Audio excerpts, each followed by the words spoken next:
A presentation of Fox Sports. We are Baltimore. We are Wisconsin.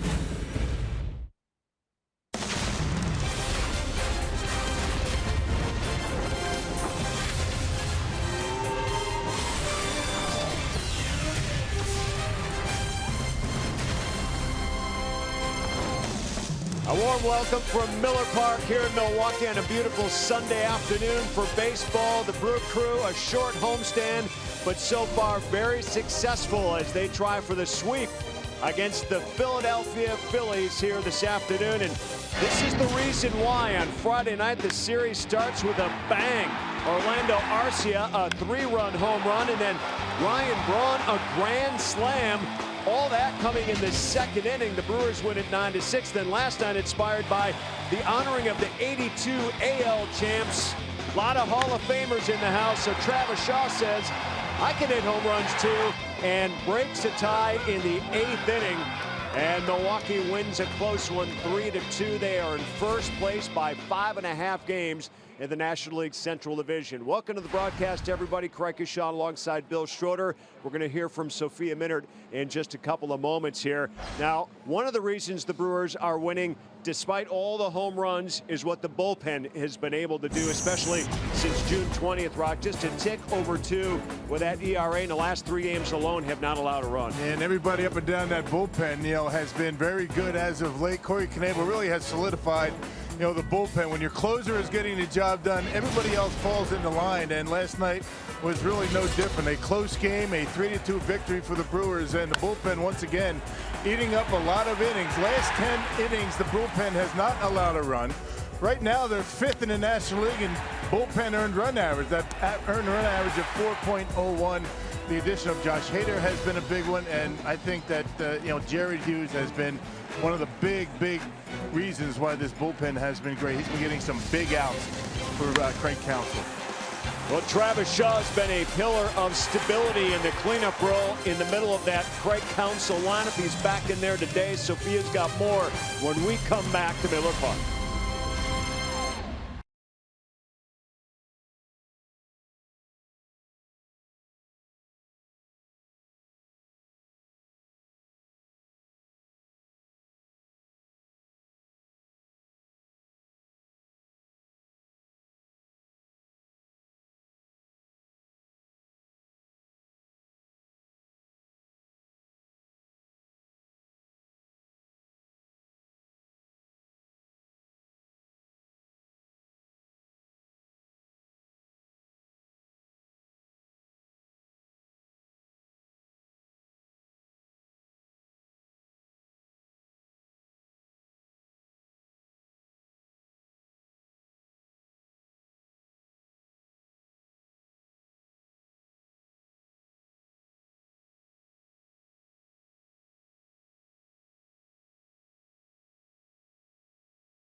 Wisconsin is brought to you by Miller Lite, the original light beer. By Hupy and Abraham, voted best, rated best. Hupy and Abraham, tell them you mean business. And by Menards. Save big money at Menards on all your home improvement needs. We continue our 35th anniversary weekend of the 1982 Brewers ALCS championship team. All the fans today here collecting their replica rings.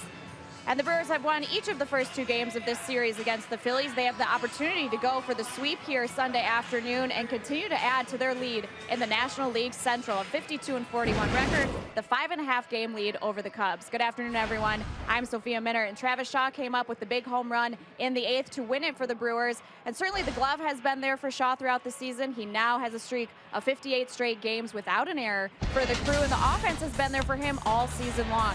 Over the course of the season, he's hitting .295. It's been a career year for him with 20 home runs as well, and continues to be a great run producer for the Crew. His 22 RBIs lead all of baseball in the go-ahead category of his 60-plus on the season. So Counsell spoke about the impact that Shaw's bat is having on this first-place team.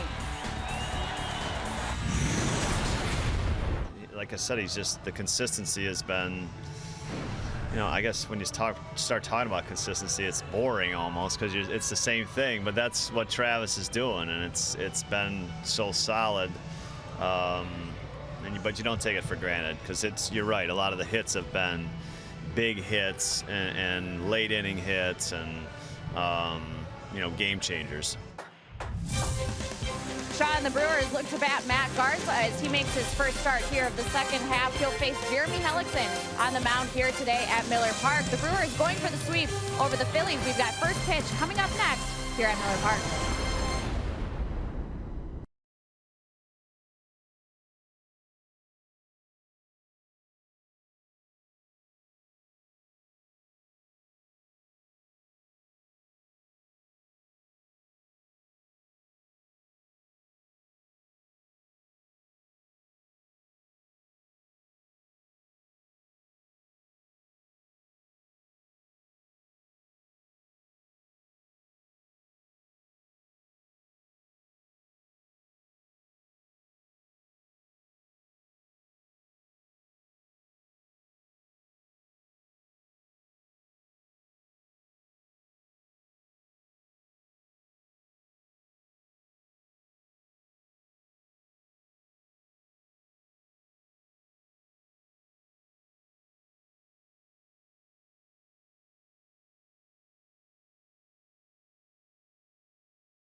Brewers baseball on Fox Sports Wisconsin is presented by Potawatomi Hotel and Casino. Let the games begin. A beautiful afternoon for baseball. Nice to see the roof open here on this Sunday afternoon. Along with Sophia Minert and Bill Schroeder, I'm Craig Kashan. 68 degrees here in Milwaukee at game time. It's going to be dry this afternoon. That's the forecast. That's the good news. And the Phillies batting order, they've dropped the first 2 games of this series. Herrera is going to be moved up to the top of the order. He's been a big home run hitter the last 3 games.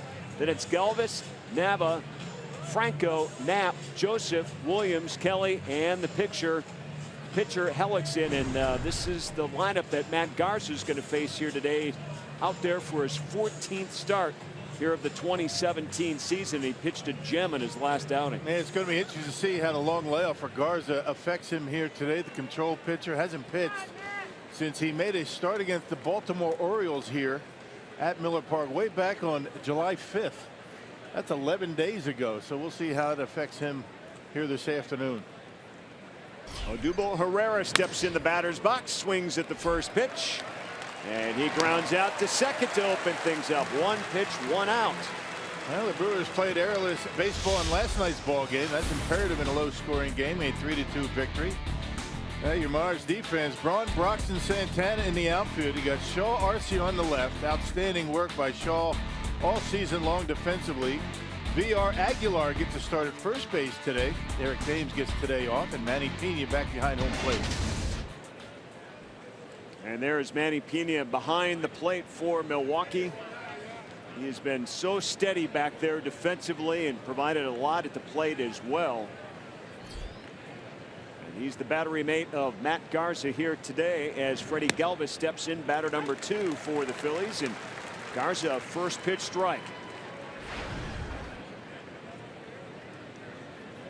Matt Garza on the mound today, and a couple of trips to the DL this season, but in between those he has been very steady in that Brewer starting rotation. And probably his best start came his last time out here against the Orioles. 6 1/3, no runs for Matt Garza. Had good command of the fastball, working inside, and just threw a fastball inside to Galvis. And curveball slider combination was very good his last time out. It was a while ago though. His walk total has been down, and he's gone deeper in the ball games, especially this season. High fly ball into shallow left. Arce is calling for it, and he makes the catch for out number 2.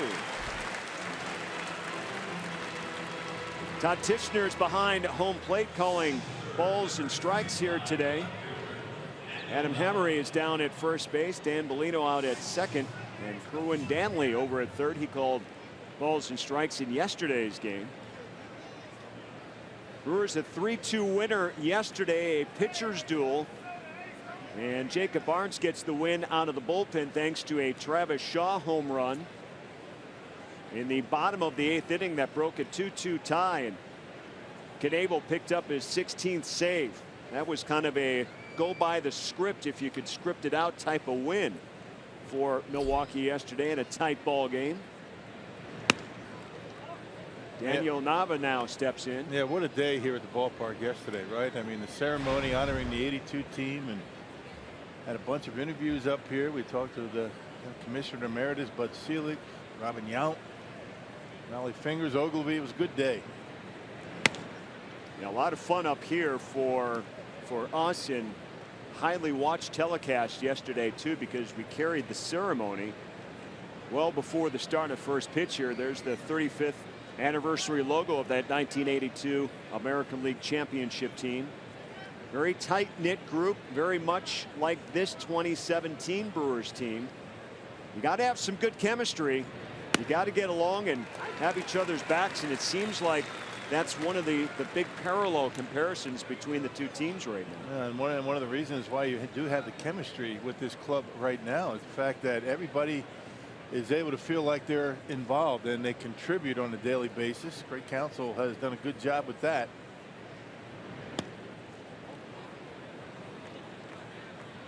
The Brewers with 52 wins here. That's the 5th most wins in baseball.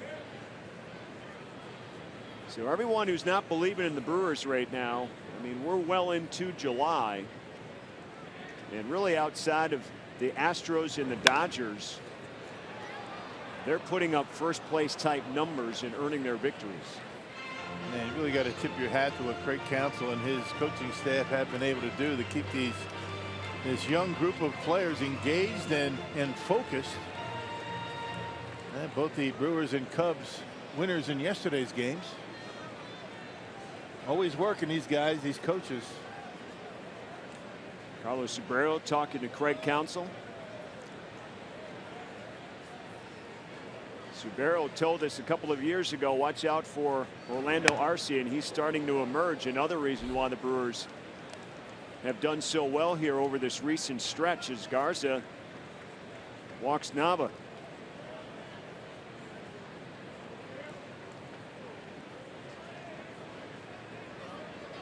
So a 2-out base runner.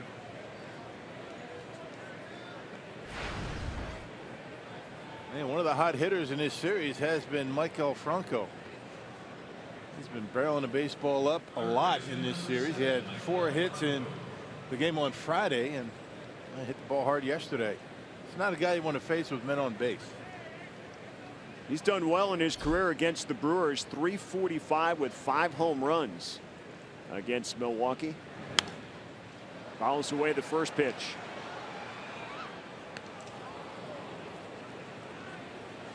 Yeah, the team inspired a little bit. They kind of admitted that going into yesterday's game, and then afterwards too, about the visit from the 82 team. The 82 team spent a lot of time yesterday before the game started in that Brewer dugout. So a lot of conversations going on, a lot of introductions going on. And it's funny as we talk about the two teams. That 82 team was so veteran, Rock. They had 13 players that were 30 years old or older on that team. More than half of their players. Not the case at all here. Yeah, just the opposite. I mean, you kind of look at this team right now, this Brewers ball club. You got to go back to, like, you know, the 70s, where the Brewers really started to you know, develop young talent. Robin Yount, Paul Molitor. But they have been all watching, all these 82 guys. They were here and talking about watching the ball club, and they have been impressed. And the Brewers wearing the replica home uniforms all weekend long that the 82 team had. Biggest difference from the throwbacks they wear on Friday at home with the pinstripes is the waistband, right? And the pullover jersey. Right. Ones they wear during the regular seasons have the belted waist and the button-ups. Yeah. And the names on their back. So. Yep, the good old pullovers and the Sands Belt baseball pants. That's right. Just got the drawstring. 21. That was your number, wasn't it? That was it. Yep. You wore those waistband and pullovers. Yeah. They fit me a lot better back in those days.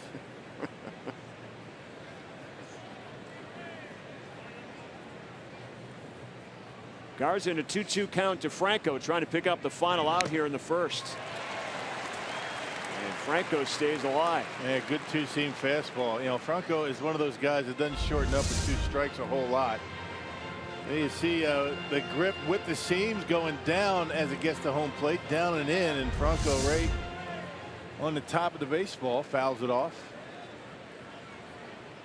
Phillies, by the way, wearing throwbacks as well from their 80s version of the Philadelphia Phillies. Ball inside now, 3-2. I miss the powder blues. The Brewers used to wear powder blues Yeah, a on lot the of road. teams did back in the 70s and 80s. Cardinals, Kansas City, Phillies. Big thick stripes. A lot of color.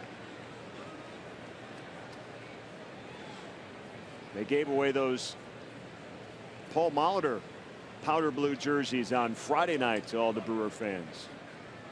Paul Molitor, one of the few not here, of course, managing with the Twins, and another walk issued by Garza. They got 2 quick outs and now 2 walks to Nava and Franco. They tried to get him with a breaking pitch, didn't miss by much, but Franco able to hold up, not biting on the pitch off the corner.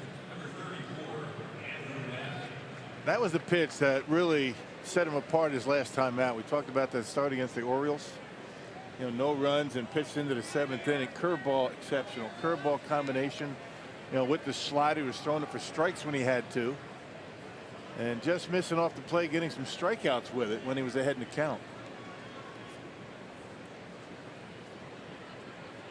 All right, that'll bring up the catcher, Andrew Knapp.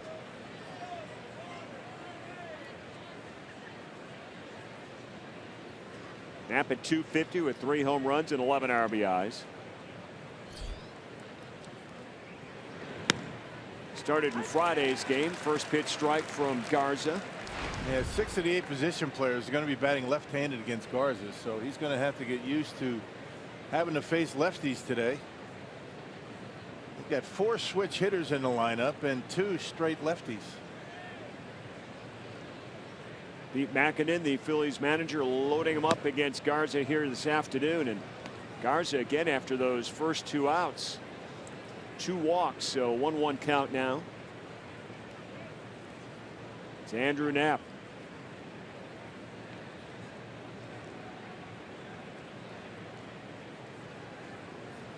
Garza splits.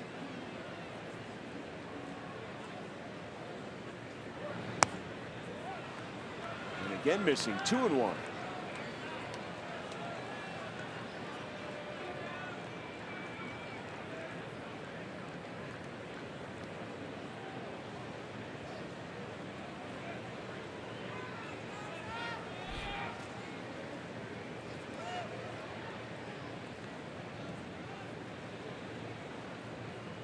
Here's the 2-1. Put in play. Slow roller to second. VR in the grass. Finally gets that 3rd out for Matt Garza. Doesn't surrender anything. Brewers coming to bat here in the 1st.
Their half of inning number 1 for the first time here for Craig Counsell's lineups here on this Sunday afternoon as they go for the sweep. Craig Counsell's Jonathan VR set to lead off at second base, and it's Domingo Santana out and right, and Ryan Braun playing left again today. Travis Shaw, the cleanup hitter.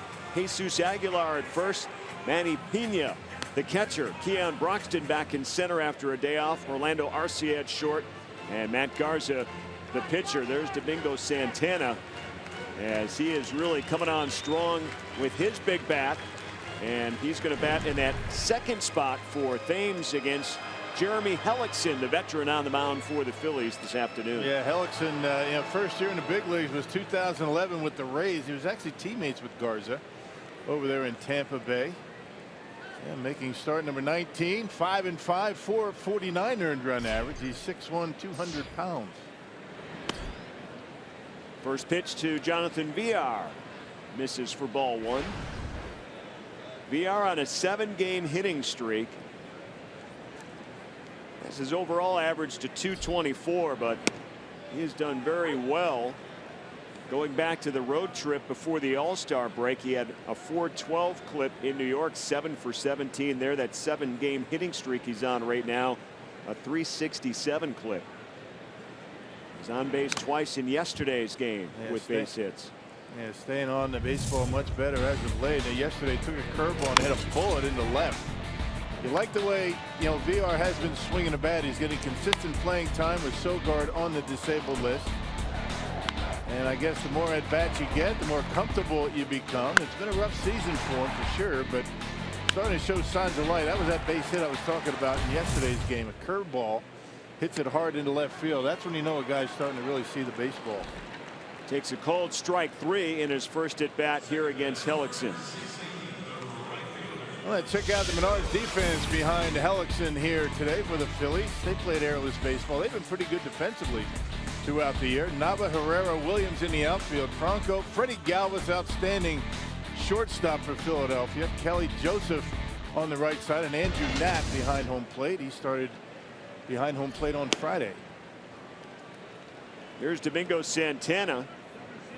293 on the season for Santana. 15 home runs and 50 RBIs. Boy, you look at his numbers now, threatening to be a 300 hitter overall, just based on his play over the last 2 months, where he's really picked up after a slow start.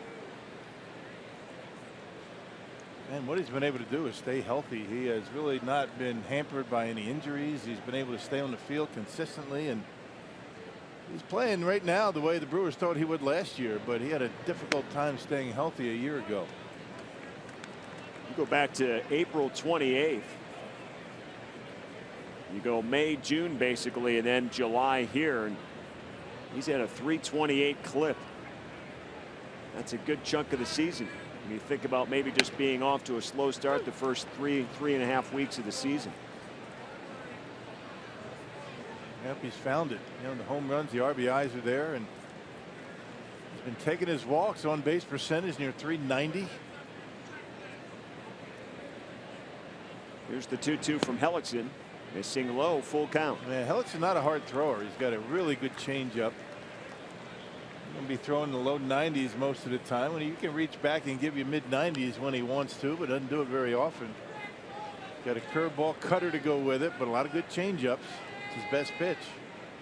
Here's the 3-2. That's hammered into left center field. That's going to fall. They get all the way to the wall for Santana. And he will hold at second base. Domingo Santana, one-out double. And not going to get away with a pitch there in that location. 89 miles an hour, and he hit a bullet in the center. That pitch pretty much right down the middle of the plate. Supposed to be a two-seamer, just stayed right in the middle of the plate. Nice swing he puts on it, and out of the reach of Herrera out there in center. Quick bat for Domingo Santana. 19 doubles on the season now for Santana, and he extends his hitting streak to 7 games. And that double exits at 103 miles an hour for that double for Santana, ripping it. Got incredible leverage. He stands tall up there at the plate, goes down and through, and the ball just jumps off that bat. Here's Ryan Braun.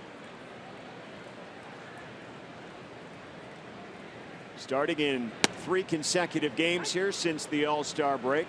There's been a lot of talk over the last couple of days about Braun's durability and the scheduled time off that he has had on occasion over the last couple of seasons, especially last year, to get through most of the season without any major injuries. He's been on the disabled list twice already this year, about half of the games played already this season.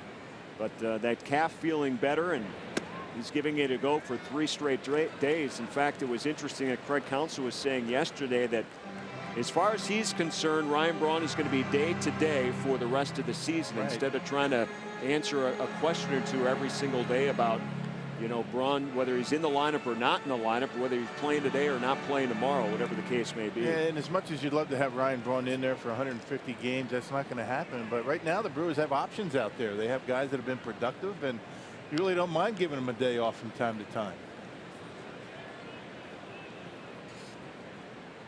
Braun is only ineffective when he's not in the lineup at all or sitting on the bench hurt. When he's playing and ready to go, he is a lethal weapon. Yes. I always tell Braun, I mean, you know, 60% of Ryan Braun is better than 100% of most guys. But also in his defense, it's not easy playing with a bum calf either. Right, of course. Certainly limits your game. Here's the 1-1. Waves through. 1-2 count now. There's career numbers for Braun against the Phillies. Another reason you want him in the lineup today. 373 with 21 home runs. Had a 3-homer game in Philly a couple of years ago, 3 years ago. Those are phenomenal numbers when you consider that you're basically only facing the Phillies in a home-and-home series every year. Those are like division opponent numbers. Right.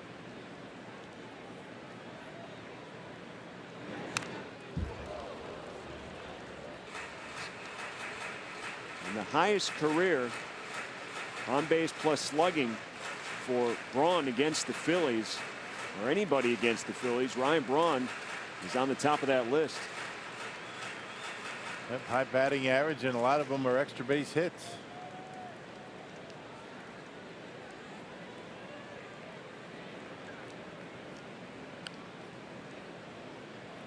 Phillies have the worst record in baseball at 29-60. Brewers adding a couple of those losses here and trying for the sweep this afternoon. Santana out at second base with one down. Here's the 1-2. And right back at Hellickson, and they've got Santana out at second base. Santana thought perhaps that was going to get past Hellickson. And a nice play by the former Gold Glove pitcher. He does field his position very well. I mean, if you're Santana, you're thinking maybe if that ball shoots up the middle, but you got to wait until that baseball gets by the pitcher. It's a tough read, but not good base running by Domingo Santana.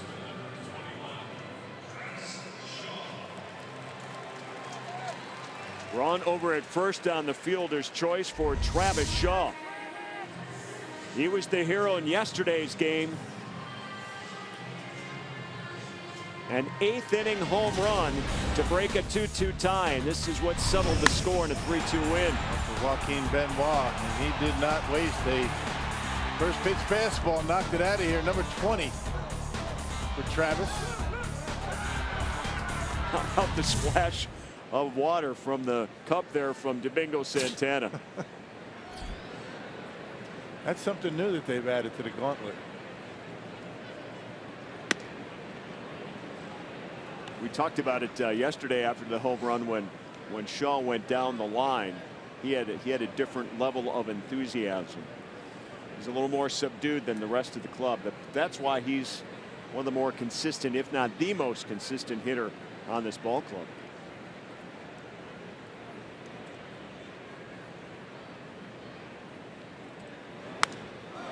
Hammers this one foul. And given that, you wonder how aggressive they were going to be with Shaw, but that answers your question.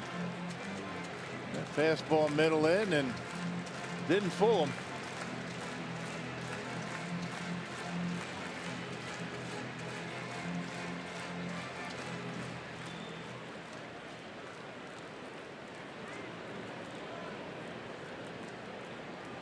Ball and a strike to Travis Shaw. First at bat here in the opening frame for him. Braun on the run. Throw out to second base is late. And Ryan Braun with a stolen base. And he's in scoring position, his 5th of the season. So much the question about how the calf's feeling. Yes. If the calf was giving him any problems, he would not be running. Got a good jump, throw a little bit high in there safely. He's in scoring position for Travis. And you wonder now how aggressive they're going to be with Travis Shaw with first base open.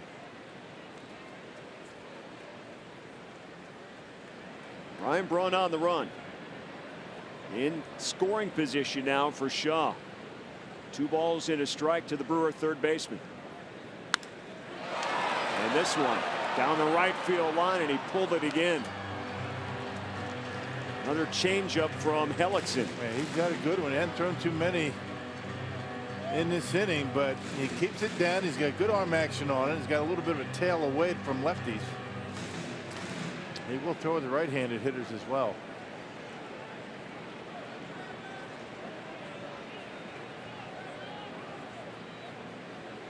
Well, Shaw's seen a couple now and pulled 2 of them. Has an opportunity at least one more time. Here's the 2-2. Pulls another one, this time on the ground. Talking about Hellickson's changeup, much more effective last year at swinging strikes than this year. Almost half the success, about 28% a year ago, down to about 16% this season. This guy has not won a game, though, since May 19th.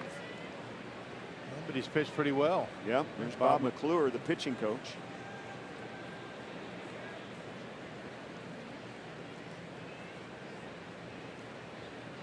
I mentioned the Phillies record. It's the worst in baseball right now, but McClure's did a nice job with his pitching staff.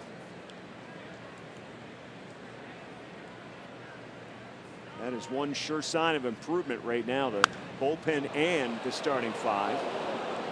And Shaw just jumping on every pitch and pulling them foul. And another off-speed pitch, and Travis is wondering, I'm having a tough time staying back on this guy. This is one of those times when, if you're Hellickson, you think, his kind of his cruising speed with the fastball 91, 92. This is right where you want to, put a little extra on the gas here when you have a hitter out in front of your off-speed stuff.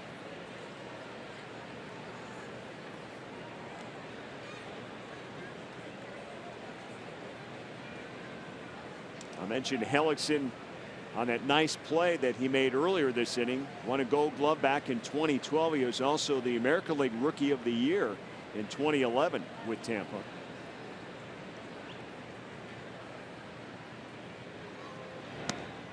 And the Shaw missing low. Count runs full.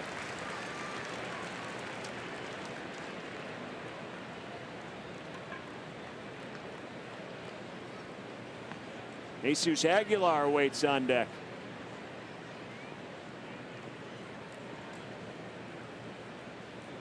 He's keeping an eye on all these pitches that Travis Shaw is seeing. Hoping to get an opportunity here in the first. Braun is in scoring position with 2 down.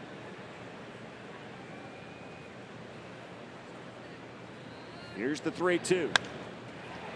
And this one into right field, but second baseman covering Hellickson at first to get Shaw. And a nice play on the shift out there by Ty Kelly.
To go for the sweep here, and our scoops from the clubhouse brought to you by Car Soup, talking with manager Craig Counsell about Travis Shaw's production at the plate. 66 RBIs for him on the season.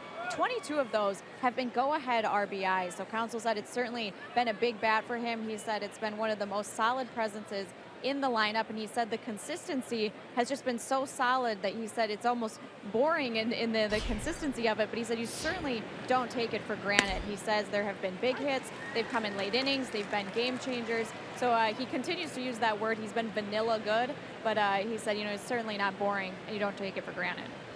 Well, a lot of ice cream sundaes start with vanilla on the bottom, right? Yeah, you know how hard it is to be consistent at this level. I mean, it is difficult. It takes a lot of work. You got to be smart. You got to have an even keel. I mean, we kind of tease him about as he goes down the gauntlet. You know, very subdued, but you know, he doesn't seem to really be rattled by a whole lot. Very consistent. They talk about even keel. I mean, that's Travis Shaw. I mean, it's very difficult at this level to be as consistent as he has been, not just at the plate, but defensively as well. And he's got 59 consecutive games without an error here running. He's been very solid over there. Tommy Joseph batting to lead off the Phillies' second inning. It was interesting just crunching a few numbers before the game offensively after that. Garza gets the strikeout here after his big home run yesterday in the bottom of the 8th inning, in the production that he's been able to give in 79 games. You're talking about a 300 hitter with 20 home runs and 64 RBIs. Last year in 110 games, Aaron Hill and Hernan Perez combined for most of the starts there. 11 home runs and 41 RBIs, batting .263. So look what he's done in about 90 games. Yeah, right. Well, that's what David Stearns wanted to do in the offseason, right? Increase production from the corner infield spots, and I think he did a pretty good job with that so far.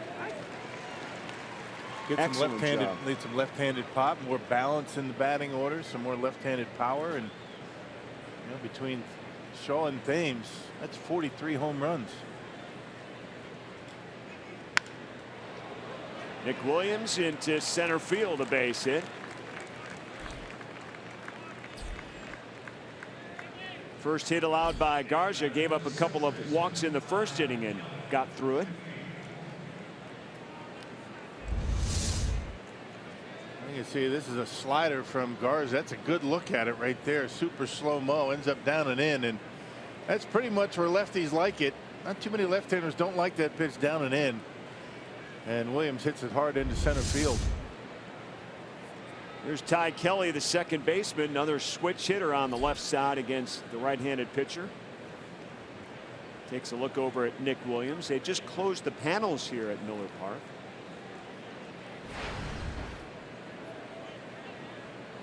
Game time temp was 68.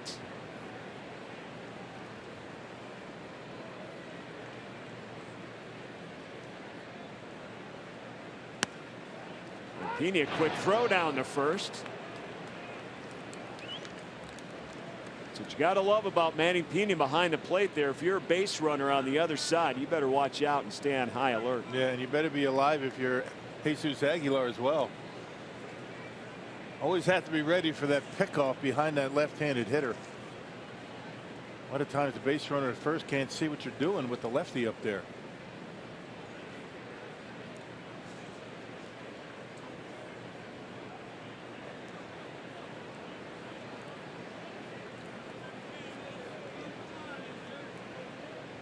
So Ty Kelly at 172, down a strike to Garza's. He pays a lot of attention to Nick Williams, who's the base runner at first. He's on the base hit.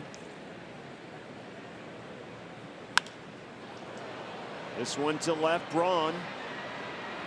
With a nice catch on the warning track. That's the second out here in the second inning. Oh, that one carried a lot. Kind of fooled Braun a little bit. He twisted himself around, able to make the catch about midway on the track. Yeah, Kelly, the left-handed hitter, not a big power hitter. You can see Braun kind of confused at it. Surprised that it carried as far as it did. Well, I mentioned they just closed the panels here in this top half of the second inning, and you know, with the roof open, you just don't know what the air swirl is like out on the field, especially where the outfielders are. There's always some current, I will say that. Yeah.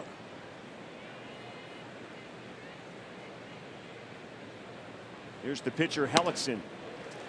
Mighty swing at that first pitch. Hellickson, a couple of RBIs on the season.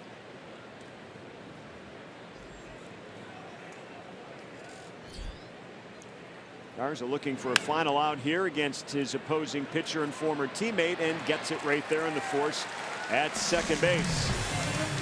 No scores. We head to the bottom of the second.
Head to the bottom of the second, and Tuesday, August 1st through Thursday the 3rd, the Brewers look to knock off division rival Cardinals to maintain their spot atop the National League Central standings. To reserve your spot at this pivotal showdown between the Crew and St. Louis, visit Brewers.com.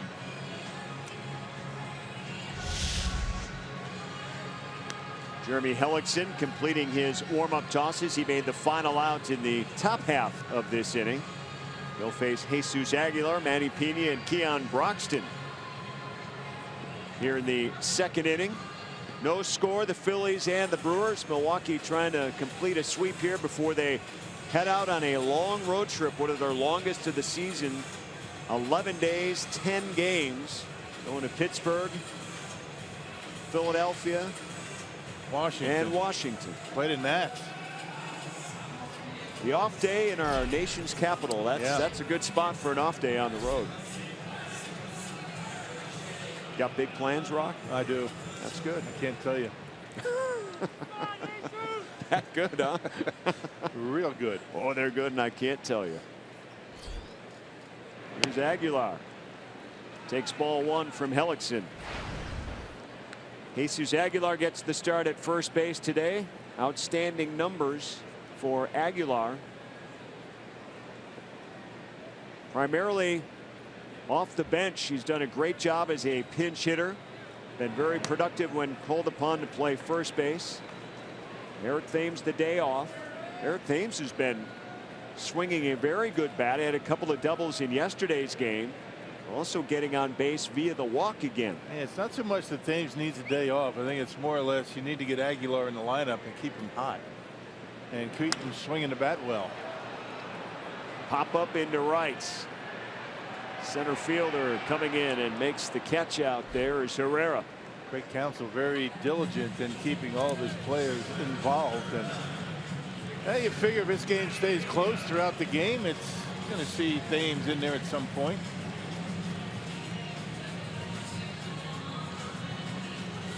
There's Eric Thames talking with Brett Phillips. Boy, those two are about as engaging as they get. That must be quite a conversation. Brett Phillips got the start out in center in yesterday's game. He's got the laugh going. He's got the laugh going. Look out. Look out for sure. Here's Manny Pena, the Brewer catcher.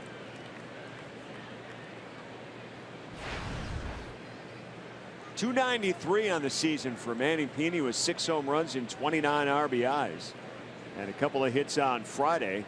Stephen Vogt was behind the plate on Saturday and rips one into left again. And here comes Nama in, and there's 2 down.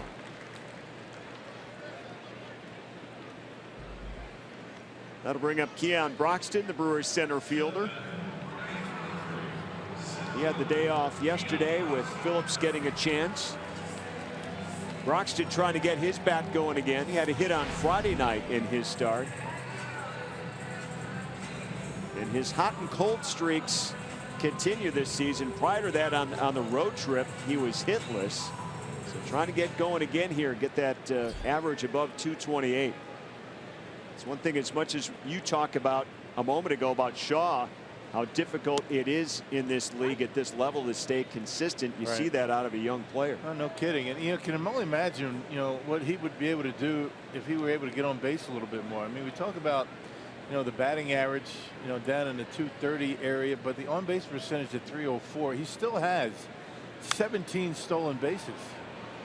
So you combine, Broxton and VR. If they were able to get their on-base percentages up, you can only imagine the havoc that they would create on the bases.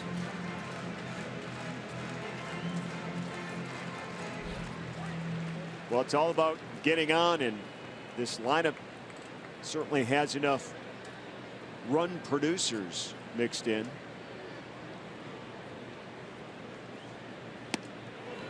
And this time Broxton strikes out. So 1-2-3 inning for Jeremy Hellickson. And we head to the third, no score.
Baseball last night. We continue to talk about him. The 22-year-old rookie for the Dodgers, Cody Bellinger, became the first Dodgers rookie to hit for the cycle last night. That's just the 10th in Dodgers history, the first since 2009. So in the first inning, he hit a single. In the third inning, it was the 2-run home run. In the fourth, he followed it with an RBI double. And in the seventh, got that elusive triple. And so Bellinger continues to impress in his rookie season. And by the way, Alex Wood won that contest. He's the first Dodgers pitcher to begin a season 11-0, as the Dodgers have now won 8 in a row. And as you can see, 63-29, leading the National League West.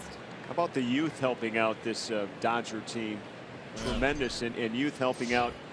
You talk about Aaron Judge, too, the AL home run leader at this point. But the Yankees not nearly the success of the Dodgers at this point. That was pretty cool with Cody Bellinger in the home run hitting contest. His dad was throwing to him. Yeah. That was a pretty good home run hitting contest. I would say that one ranks right up there.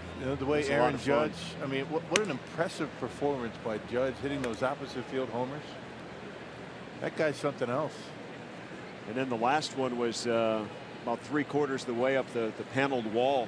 A couple of 500-footers. Usually guys are running out of gas by then, Rock. Yeah, I'll tell you, something else. That's a good format that they have there now. Yep.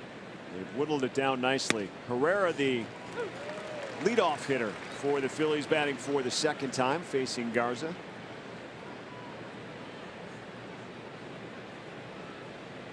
Bellinger just 22 years old and carrying himself like a seasoned veteran. Incredible young talent in baseball these days. Just keeps getting better and better. Well, we're seeing it on this Brewer roster this year as well. Youth is succeeding in this game of baseball, and I mean real young. We're talking 21, 22-year-olds that have been doing a good job at this level. It's a young man's game these days. yep, Orlando Arcia right there among the youthful stars of this Brewer team.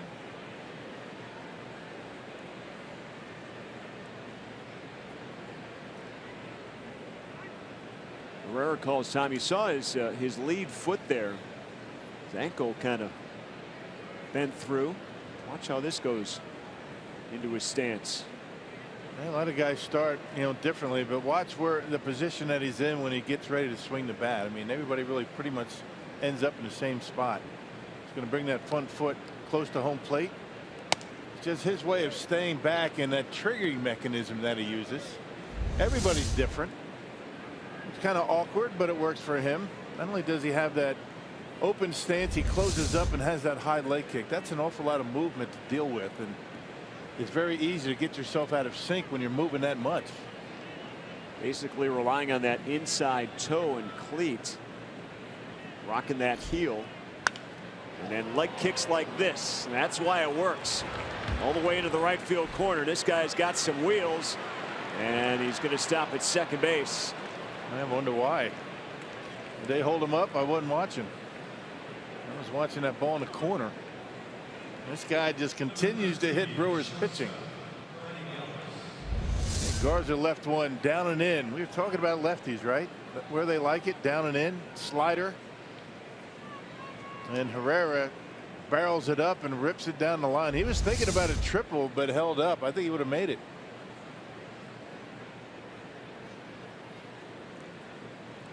Well, leadoff double. But what's the old adage, right? Never make the first out at third base. Yeah, they listen to you. Here's Freddie Galvis. Juan Samuel hit some triples in his day, the third base coach. Pretty good Philly infielder. Yes, indeed. Juan Samuel, the third base coach, and Mickey Morandini over there at first. Got some veteran coaches on this staff here. Rick Kranitz, the former Brewer pitching coach and assistant pitching coach to Bob McClure, the former Brewer. And Pete Mackinnon is the manager. Fly ball to left. Braun coming in. There's one down here in the third inning. Hey, have your fortune told by Mr. Baseball himself with the Bob Uecker 8-ball, which you can get free of charge by heading to Miller Park for the Brewers matchup against the Reds on Sunday, August 13th, courtesy of 620 WTMJ. Reserve your spot today at Brewers.com. We got one here. What are you going to put into it here? What do you got? I got to ask it a question. You shake it up, and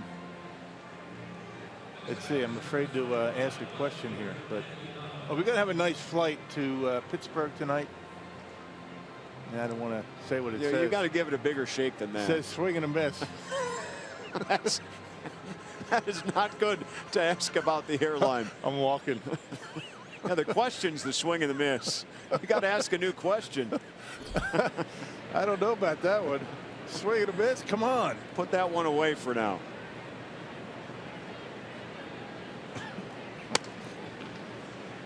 Well, actually, you know what I did ask was, what's Daniel Nava going to do here? I think that was the logical one. I was going to ask that, but swing and a miss. Swing and a miss. We'll get one.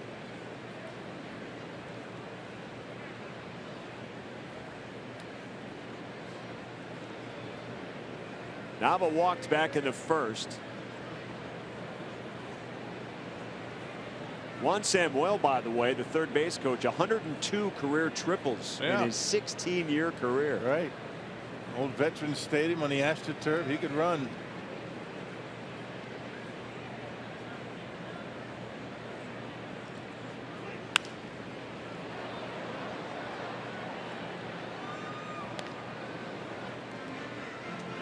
Both these pitchers very deliberate in their deliveries here this afternoon. They were teammates on the Tampa Bay team back in 2010. Garza threw his no-hitter that season. Hellickson made his major league debut then, had 4 starts, and then the following year a regular in the rotation where he won Rookie of the Year.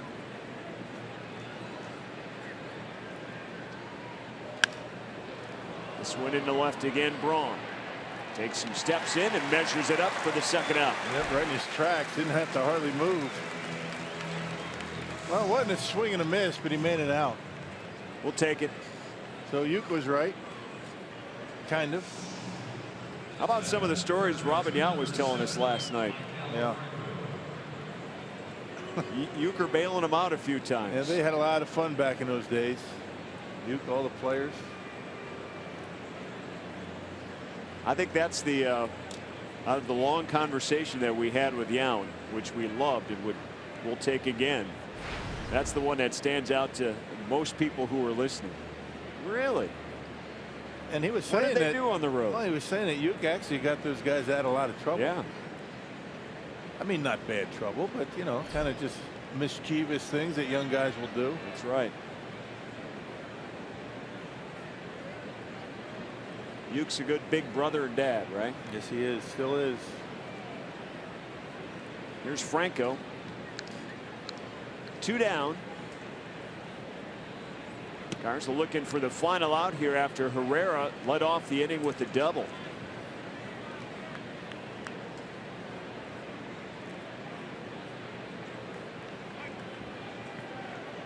He got out of a first inning jam with a runner out at second base without surrendering a run.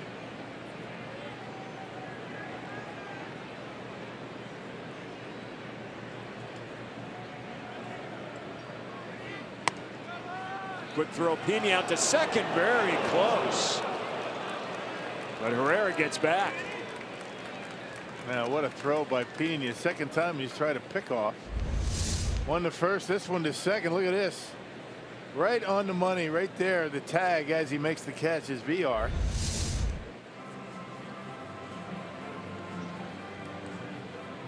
Great counsel satisfied that the call at second is correct.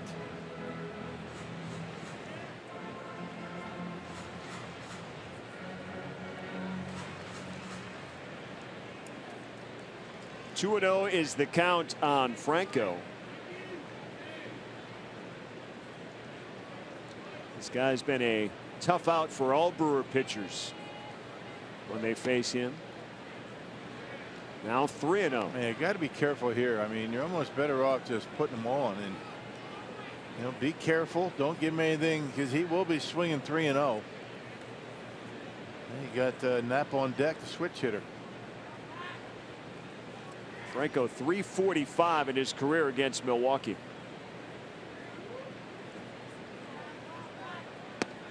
Big swing and a miss, had the green light.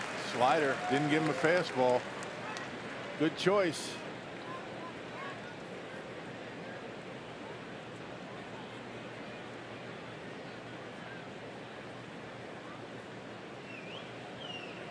Franco has 3 3-hit games alone here at Miller Park. 3-1 again. Chop foul. Now the count runs full.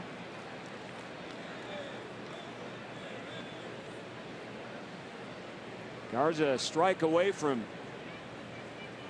escaping the third inning without giving up anything after that leadoff double. Well, he had a 3-2 count on Franco his last time up, and he missed with a curveball.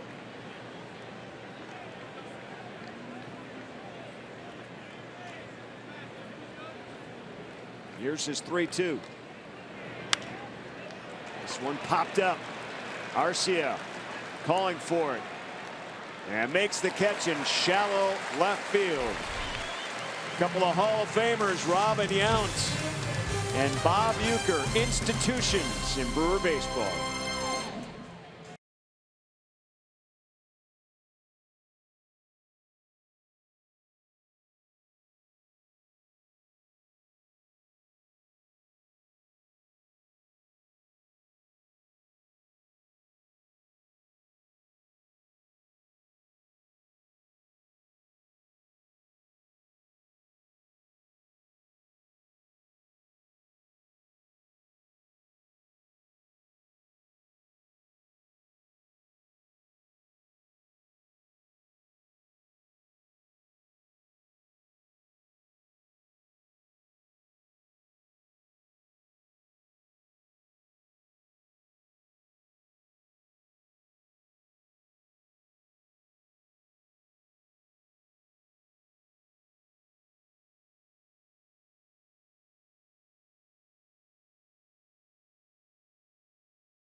Mobile, some news around the big leagues too, involving starting pitchers. Joe Rosh for the Nationals will have Tommy John surgery on his right elbow Wednesday. That will mean he'll miss the remainder of the season. He had gone 5-3 on the season in 13 starts. And Madison Bumgarner came back in a big way for the Giants. 7 innings for him. He gave up 3 runs, 5 strikeouts for him on the day. It was his first start since coming off the disabled list with that shoulder strain after the dirt bike incident. And the trade deadline nears. The Nationals are making moves. Earlier today, they acquired left-handed pitcher Sean Doolittle and righty Ryan Matson from the Athletics for 3 players. And the Nats bullpen desperately needed some help. Their 5.3 earned run average, the worst in all of the big leagues.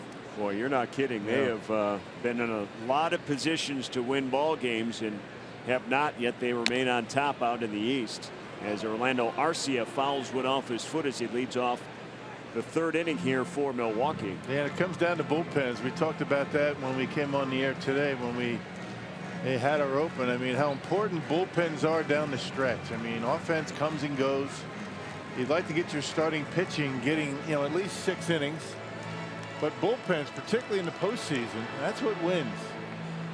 And the Nationals really needed some help. Yep. Yeah, it wasn't the foot. It hit the ground first, though. That's true.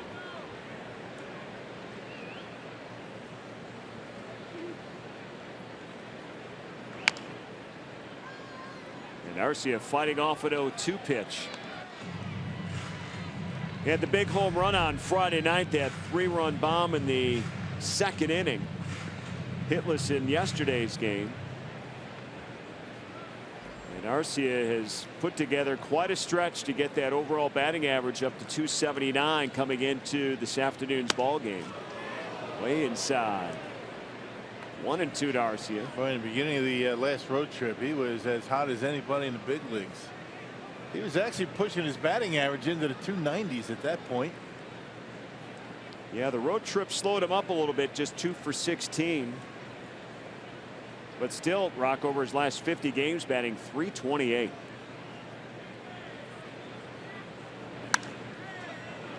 Punches one the other way.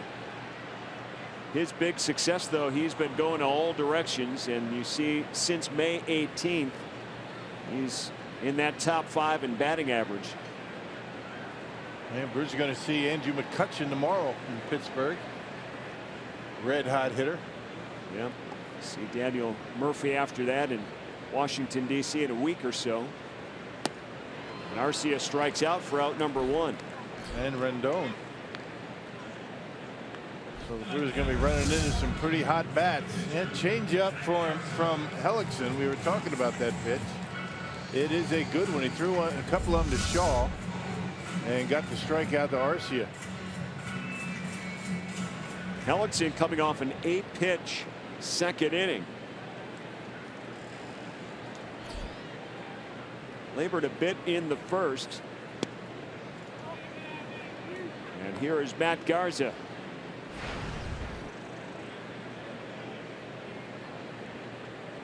Garza 2 for 23 on the season. He does have an RBI.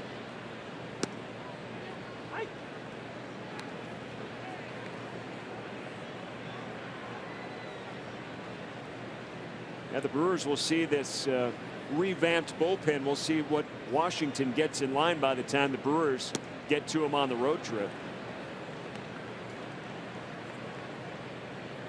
That's pretty good offense over there in Washington. Yes, it is. Yeah.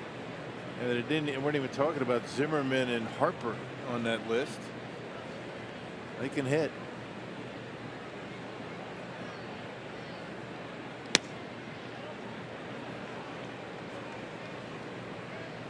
In that deal, the Nationals give up their number 6 and 10 prospects, along with Blake Treinen. Garza puts it in place. Slow roller at second base, and he's out. I don't know. Maybe not. Foot might have been off that bag. They got the out call. I think Craig Counsell wants to take a look at it. Garza hustling down the line. Slow roller. Looked like Joseph had his foot off the bag as he either caught the baseball or just after he caught it. We'll see. What Craig Counsell decides to do. Foot on the bag. Probably looks like it. Came off quickly though. Yep, it's on there. So no challenge by the Brewers. Top of the lineup, Jonathan Villar with 2 down. Villar struck out looking his first time up. Has a 7-game hitting streak on the line here today. I think it's interesting to note too, during that 7-game hitting streak, he has scored 6 runs. So that goes to show how important it is for him to get on base, because when he gets on base, he's going to have guys that follow. And today it's Santana, Braun, and Shaw. Since you were alluding to earlier, the guys that need to get on base, if they can, there's run producers mixed in very nicely to this very balanced lineup. And again, I mean, as difficult as that it has been for VR to get on base, Brewers still very successful in the first inning, right? I mean, a lot of first inning runs, even with, you know, VR in the leadoff spot for most of the first half. And Sogard did a good job filling in, but even with that, Brewers very successful at the top of the order in the first inning. And the Brewers have had tremendous success scoring in the first inning, more than any other club. Scoring early has helped. Villar a mighty hack there, 1-2. Interesting to note today that the Brewers and Astros are the only teams in the majors to have a winning record in games where the opponent scores first. And the Phillies have scored first in each game of this series, and the Brewers have won. Took until the 5th inning yesterday to see a first score.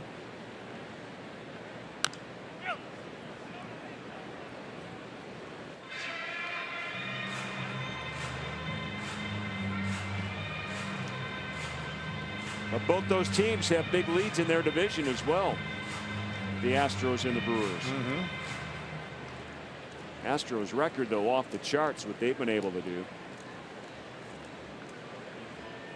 They are winning at a ultra high pace, 61-30 entering today's play.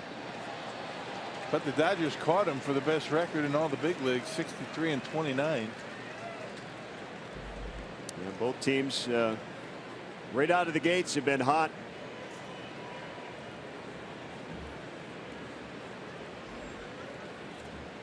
Villar awaits another 1-2 pitch from Hellickson. And he strikes out. That'll end the 3rd inning. 3 up and 3 down again for the Phillies starter. No scores. We head to the 4th.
Wisconsin is brought to you by the Wisconsin Lottery, reminding you to please play responsibly.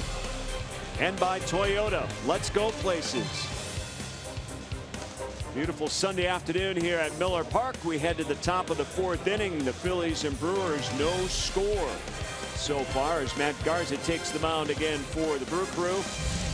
And the Brewers have been hot over their last 13 games. They've won 11 of those contests, and the home run power has been there. The team ERA has been low, and the run differential is plus 39. Yeah, that's the thing. I mean, that team earned run average is, the reason why the Brewers have been, winning so many games. I mean, the offense has pretty much been there consistently throughout the year, and that's because of the home run ball. But boy, pitching has been terrific.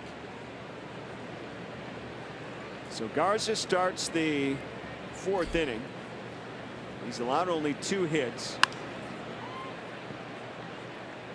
Andrew Knapp, the catcher, leads off. Follows the first pitch back. Garza, good numbers against the Phillies in 8 starts in his career. One of the best opponents he's faced. He's got a 2-2 record, but an ERA of 2.32.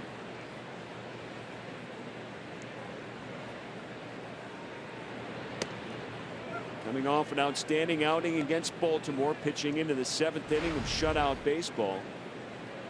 You really can't ask anything more than what you've received so far to Matt Garza. Right. He's been good. He's had really a lot of consistent starts. He really only had the one bad start against the Blue Jays. Actually, yeah, the Blue Jays 6 runs in 5 1/3. Other than that, he's been keeping the Brewers in games. Again, Bruxton to his left and a nice running catch for the first out.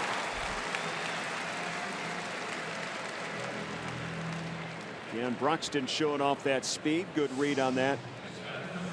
Hit out to center field.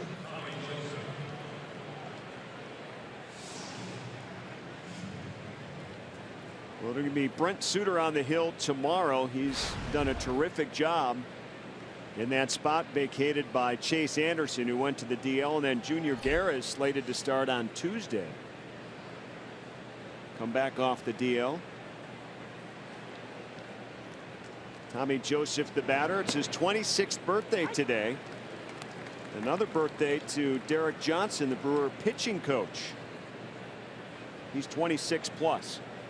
Yeah. There's DJ. He's done a terrific job as well. He doesn't get a lot of credit for what this pitching staff has done lately. We put the graphic up, the team earned run average, but starting pitching has been getting deep into games, keeping the opponent off the board. And there are the overall statistics throughout the entire season. 4.07, 4th best in the National League. Pop up in the infield. VR. And out number 2. And Derek Johnson, Lee Tunnell, the bullpen coach, who is the assistant pitching coach, deserve a lot of credit. There's Lee. Boy, his bullpen's done a terrific job in this series. We talked about it over the last 3 games as well. They've been asked to pick up the last 3 innings or so, if not a little bit more. The starters are doing a nice job going a little deeper in games, of course. And but boy, if you're producing the way that bullpen has,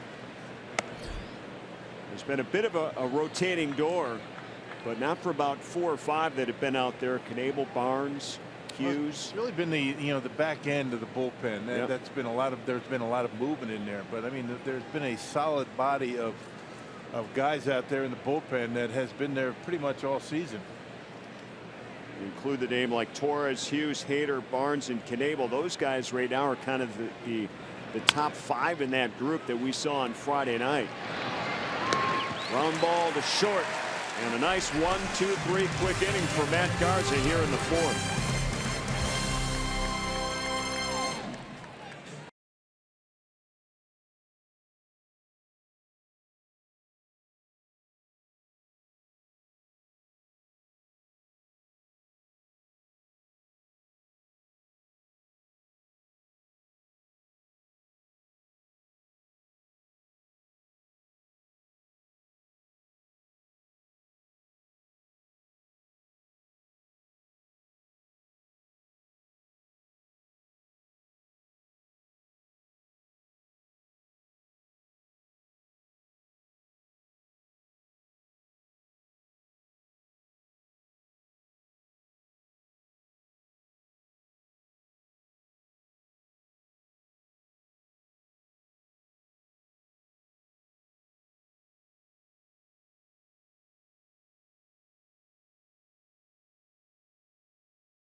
Back here at Miller Park, no scores. We head to the fourth inning. You saw Domingo Santana hustling out a double. That was in his last at bat, and he is set to lead off against Jeremy Hellickson here in the fourth inning. Scoreless game. Another changeup from Hellickson at 76. Different pace, different speed that the Brewers are facing with Hellickson out on the mound here today. It just goes to show you with these two starters in today's game, you don't have to throw mid-90s to get outs. Put the baseball where you want it. Keep hitters off balance, and both of them, Garza and Hellickson, so far doing a pretty good job of that. Hellickson has not walked any batters, and he doesn't do that very often. In fact, in 10 of his starts, he's walked one or none. And in 13 of his 18 starts, he's allowed 3 earned runs or fewer. And the pace of this game kind of favoring those stats right now with Hellickson and Garza out on the hill. A control pitcher that doesn't throw very hard. And the one issue that he's had this year is giving up home runs. He's given up 20 of them. Well, you can give up home runs as long as there's solo shots. You're not walking guys before somebody hits one out of the ballpark.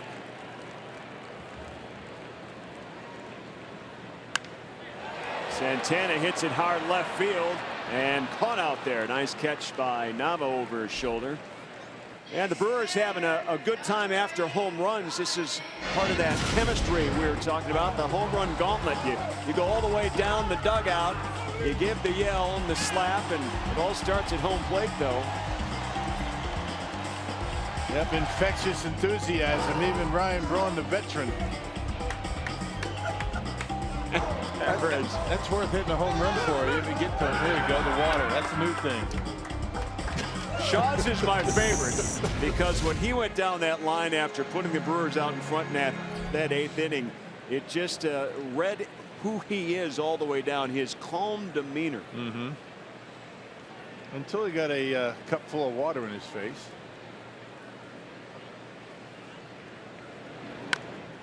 Braun trying to bunt his way on. Surprising Maikel Franco down there going, what are you doing? I think the Phillies would give Ryan Braun the bunt every time. Go ahead. At least we know you're at first base and not hitting one out of the ballpark. Well, you don't see that too often from Ryan Braun. No.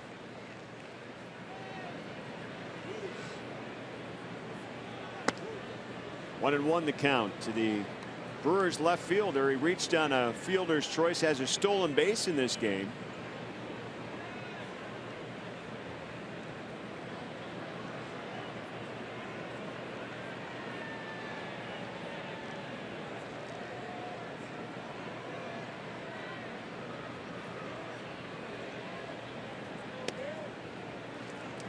Way outside the out to Ryan Braun.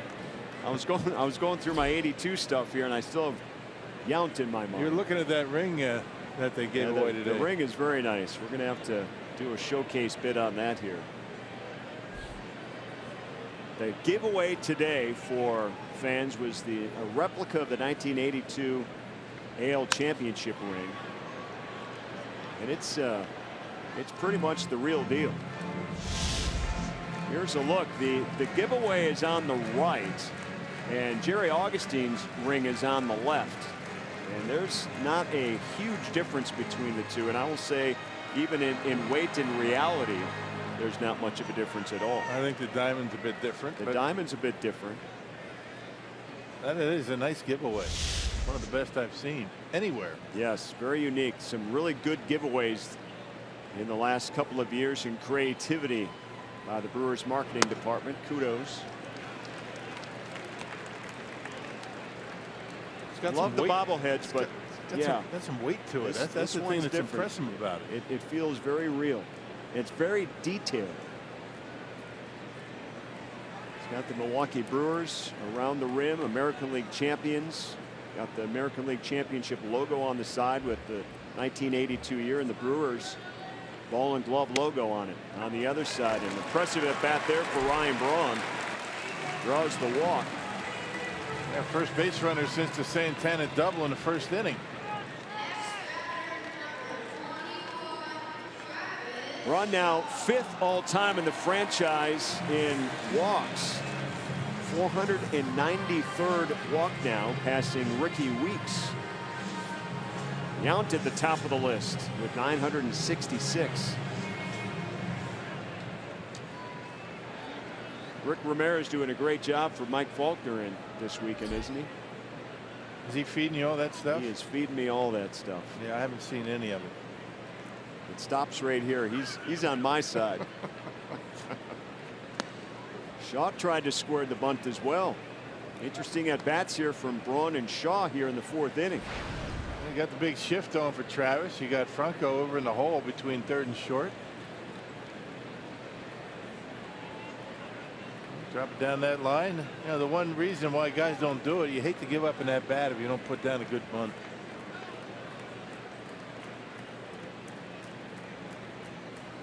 It's been tough to get base runners against Hellickson here this afternoon. Take a look at our Powerball home run leaderboard. Guy who's got the day off, Eric Thames, is on top of that board of 23, and then Shaw hit his 20th last night. Santana, Broxton, and Braun, they're all in today. Brewers lead the NL in home runs again. 142 now on the season. Well, facing a guy that has given up a fair amount of home runs this year. Has pulled most of them. He's pulled most of the pitches he's seen against Hellickson today, too. He's having a tough time waiting back. A lot of off-speed stuff from Hellickson. You know, curveballs, change-ups. Think about the change-up for Hellickson. He has such good arm action on it. Really can't pick it up all that well. Until it's about halfway to home plate, and sometimes it's too late.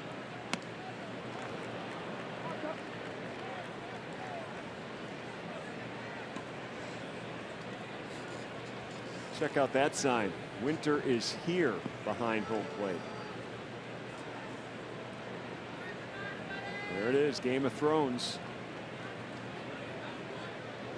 And just peeking over the top of that sign to watch the ball game.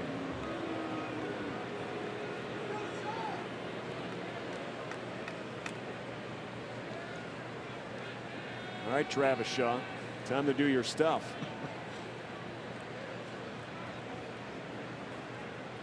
On at first. One down and a cold strike 3 on Shaw, and he does not like that call from Todd Tishner. No, he was right. It was off the plate. Down and away, but pretty close. It's that two-seam fastball going away from Travis. Todd Tishner rings it up. Yep, it's off the plate. Didn't give up much of a fuss, did Travis Shaw.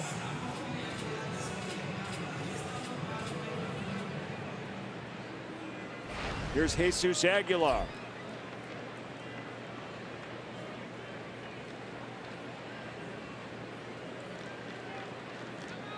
Flew out to center field at his first trip up.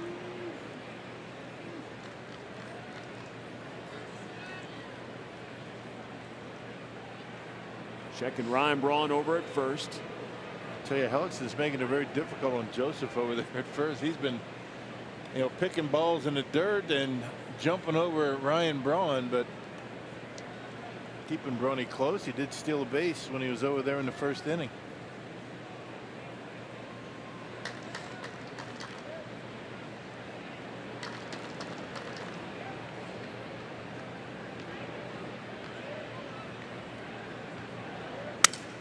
Broken bat right back to Hellickson on the soft liner.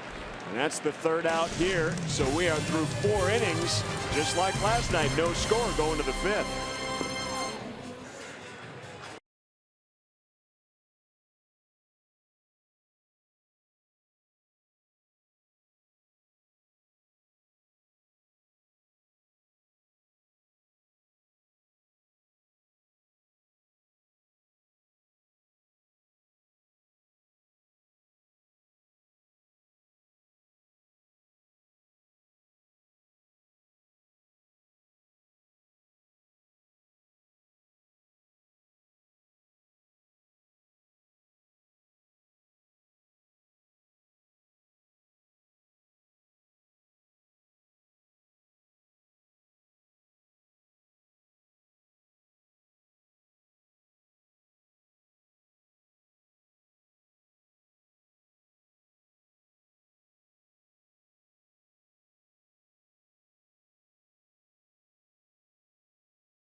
as we head to the 5th here at Miller Park. And yesterday, Brewers Community Foundation welcomed nearly 3,000 runners and walkers to their annual 5K Famous Racing Sausages Run Walk. Proceeds from fundraising benefit Fisher House Milwaukee, a hospitality home for loved ones of those being treated at the Zablocki VA Medical Center that need to be near their families. So congratulations to all the participants, and thank you all for your support of the Fisher House Milwaukee.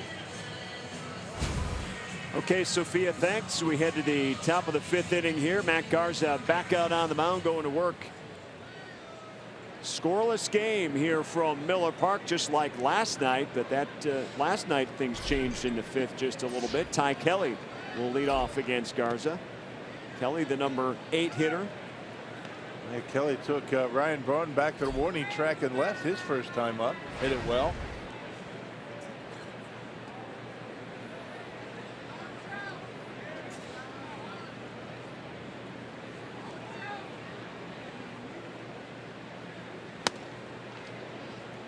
Opens up here in the 5th. 2 balls, no strikes. Well, Sophia told us about the news that Washington making a trade with the Oakland A's to get 2 relievers added to their struggling bullpen. Fox Sports' Ken Rosenthal is out reporting today that he's got sources saying the Brewers showing interest in the Blue Jays' Jay Happ, as well as the Athletics' Sonny Gray at this point, but it seems as though just a matter of what the price is going to be. Yes, exactly. I mean, that's the thing with David Stearns. He told us that he'd be more than willing to make a move, but at what price, at what cost? You don't mortgage your future, you know, to get somebody, you know, for the short term.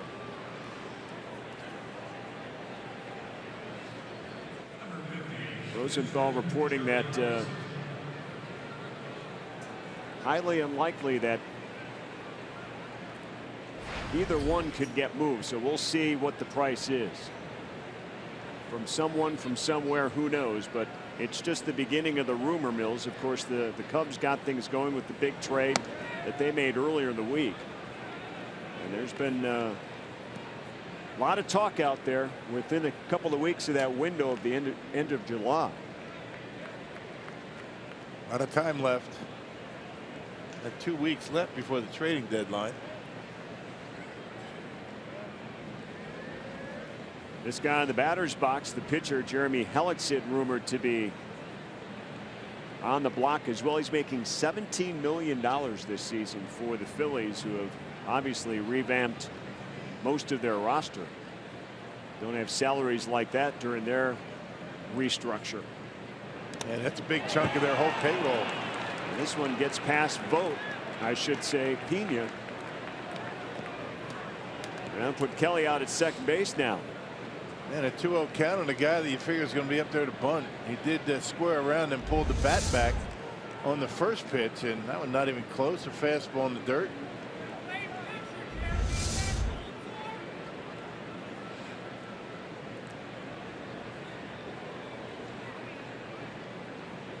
So Ty Kelly walked. He's at second base now on the wild pitch, and Hellickson, the pitcher, a 2-0 count.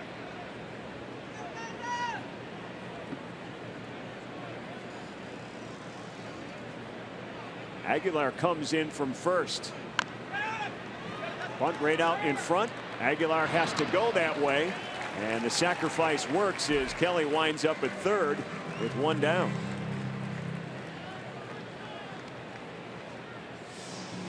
Well, that wild pitch, a huge play. Now the Phillies have a man at third, less than 2. Fly ball scores them.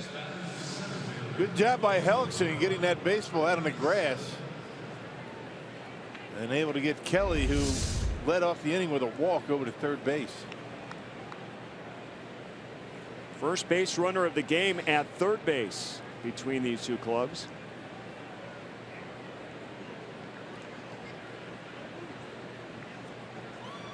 Infield scooches up near the grass. Top of the order, and Herrera.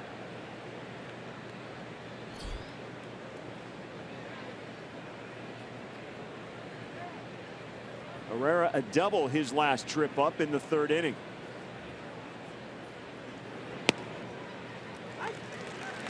First pitch, a strike from Garza.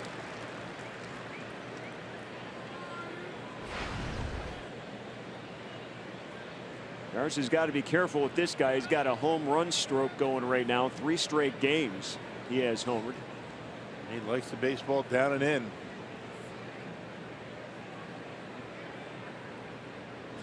Line that double down the right field line in that last at bat.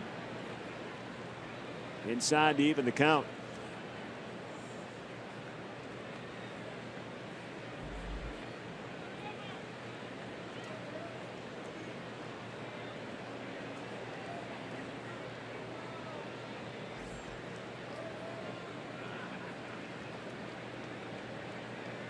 Rare 4th in the league with 27 doubles. Got that last one in the 3rd inning. Pokes one the other way, down a ball and 2 strikes. Yeah, much better pitch. It was in, but it was up and jammed him.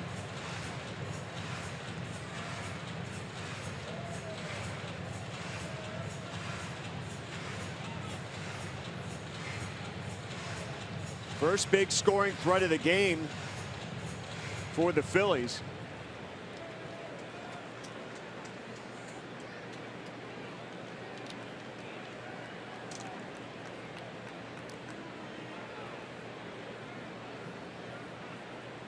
It's kind of a typical game for their offense with Hellickson out on the mound. They have not been able to score much with him, as this one is poked into right field, and this one carries fair into the corner.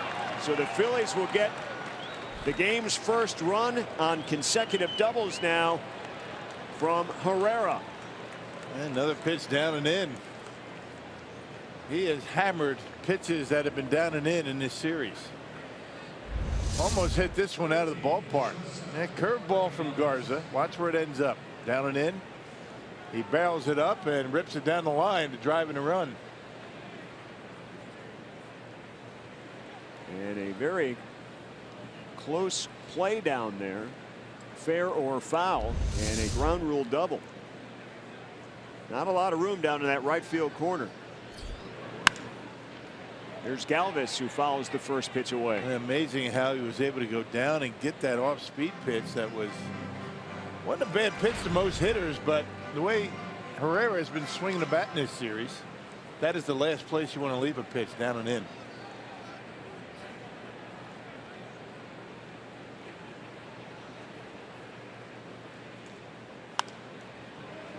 Pop up shallow left. Arcia calls for it. He calls for everything, doesn't he? He does. 2 down. If he can get to it, he's calling for it.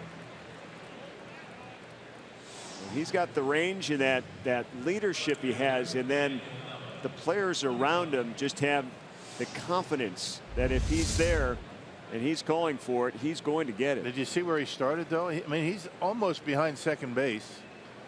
Shaw says, you know what, I almost was able to catch the pop up, but there he comes. He comes sprinting in and makes the catch. Did you see how far he went to get that? I mean, he went 80 feet to catch that ball.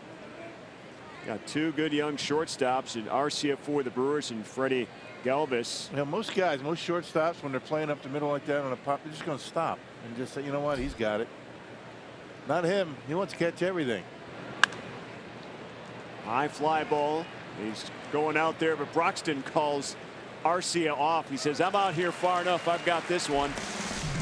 Arcia takes it, always a smile on his face. Brewers trail, though, 1-0.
Big story in baseball, the Cubs having quite a day at Camden Yards in Baltimore. Now, Chris Bryant hit his 19th home run of the season in the 4th inning, a 2-run shot off of Ubaldo Jimenez, and that one went out at 113 miles per hour, according to StatsCast. And Jose Quintana making his Cubs debut. What a debut it has been. He has given up just 2 hits, 6 shutout innings, 11 strikeouts for him. That's a season high, just 2 short of his career high. The Cubs, by the way, lead that game 6-0 in Baltimore.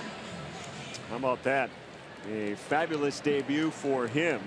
That's a big pickup for Chicago. Yes, indeed. I mean, Quintana, you know, he's a good left-hander. He got off to a slow start this year, but he's had a lot of no decisions. He didn't really get a whole lot of run support this year, but you would figure that's going to change at some point, being with the Cubs.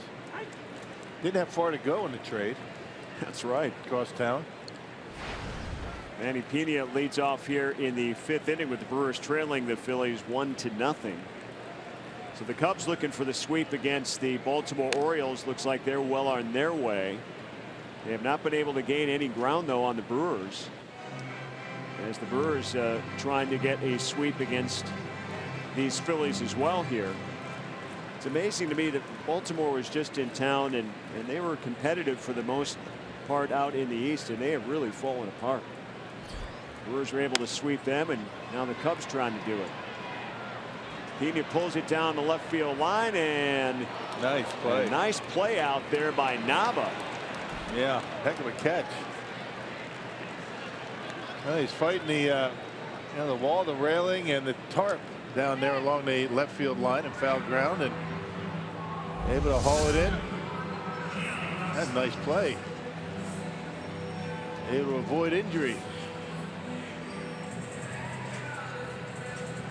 Nobody there in those first 2 seats. It must have gone somewhere. They missed a nice play right in front of their seats there. All right, 1 down for Keon Broxton.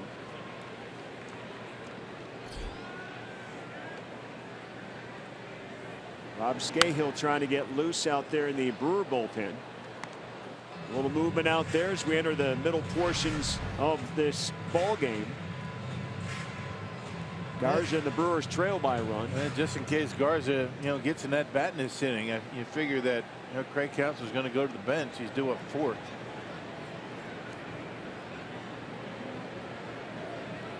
Broxton struck out back in the 2nd inning. Hits it hard to short. Galvis is there. High throw, and the tag gets Broxton. Kind of a flat-footed heave over to first base. I think he would have done it a little bit differently if he had it to do over again. Not a very good throw. Joseph has been very active over at first base. He's been fielding a lot of errant throws, and this is one of them. Off the mark, but he's able to get Broxton on the hip.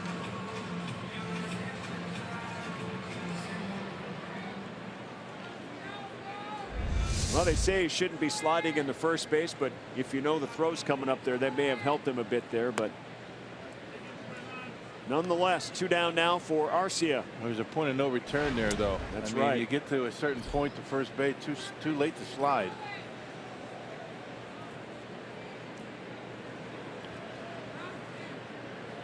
Arcia also a strikeout victim of Hellickson his first trip up. Hellickson completing only the 2nd turn through the Brewers lineup. It's been very efficient. 2 base runners, 1 walk, 1 double. That's it.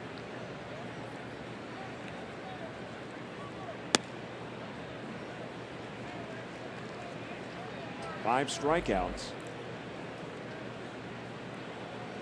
And really nothing hit all that hard except for that Santana double in the 1st inning. That ground ball that Broxton just hit was barreled up pretty well. Now this one lined in left field, a base hit. Arcia on the run, big turn at first base, and he will hold there. So a 2-out single for Arcia clears the way, and Garza will now be pulled for a pinch hitter. Yeah, and that's exactly why Scahill was getting loose, just in case Garza's spot in the batting order came up in this inning.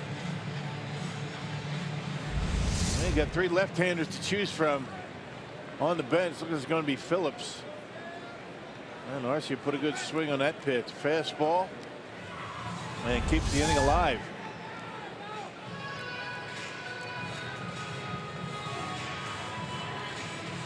So the kid, Brett Phillips, going to get a chance here. Left-handed hitter against the right-handed pitcher. Phillips started in yesterday's game in center field. Went 0 for 3, including a strikeout.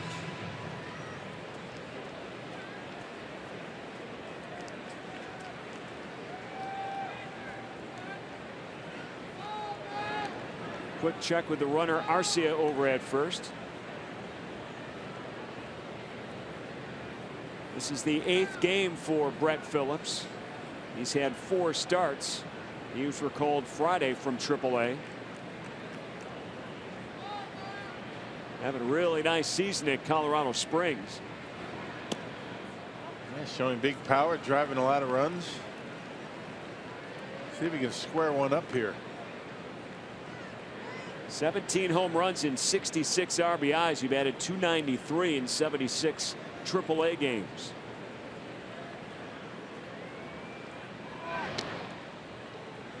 Phillips technically his 3rd stint with the ball club.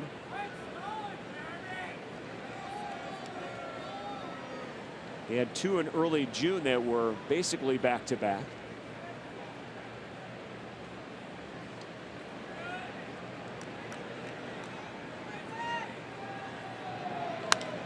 Phillips to right and deep.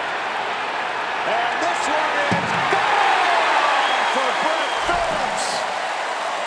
His first big league home run puts the Brewers on top 2-1 in pinch hit fashion.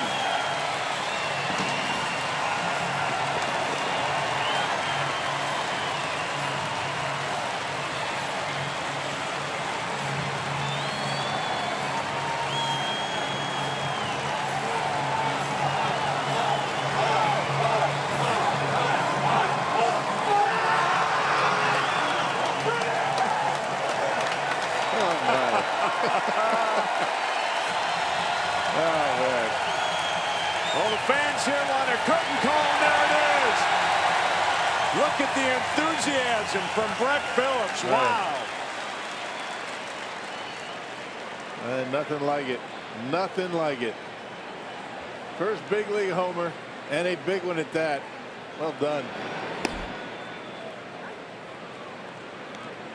Have you ever seen any more energy after a first big league home run in your life? That is unbelievable. No, they didn't have the gauntlet when I hit my first. You Good might for not, him. You might not have any vocal cords left after that big screaming yell.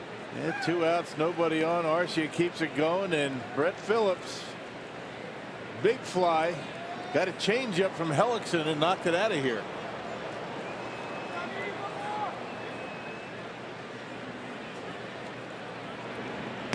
I think you could power the lights here at Miller Park if you had to, with all that energy in that dugout right now. Yeah, there's the grip, there's the pitch, change up, and he knocks it out of here. Got it down on the end a little bit, but the big power for Brett Phillips gives the Brewers a 2-1 lead.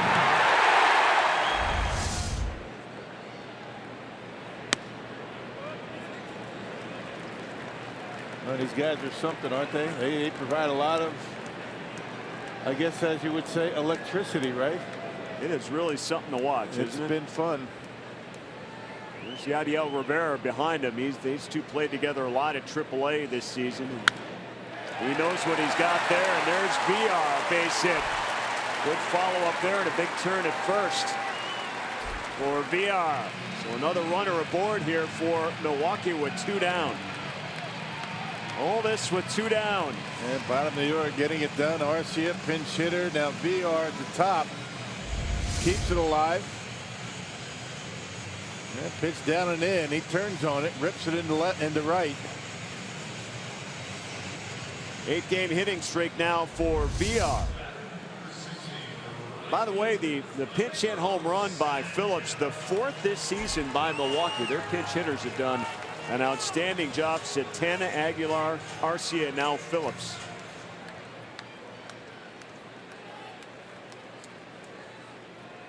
That's a good day's work. Throw up the ballpark, pinch hit, home run, and VR on the run. He steals second base. That's his 18th stolen base. That's tops on the club now. man, had a good lead, good jump, not a very good throw. Short hops. Kelly had to bring the glove up to catch the short hop, and that's why he got in there safely.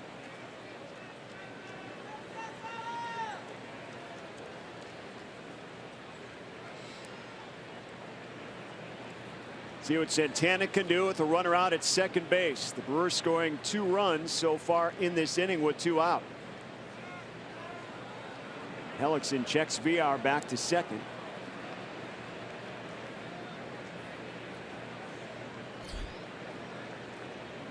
Well, Phillips has been watching from the bench.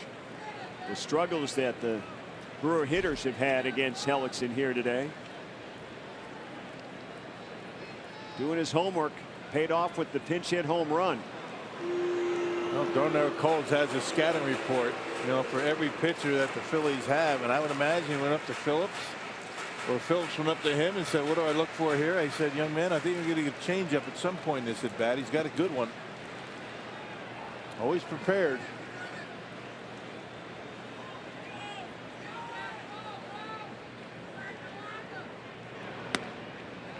Thing is, Hellickson left it upstairs. He hasn't done that much in this game. Most of his changeup, just about every one of them, been down in the zone. He made a mistake with that one, and Phillips knocked it out of here.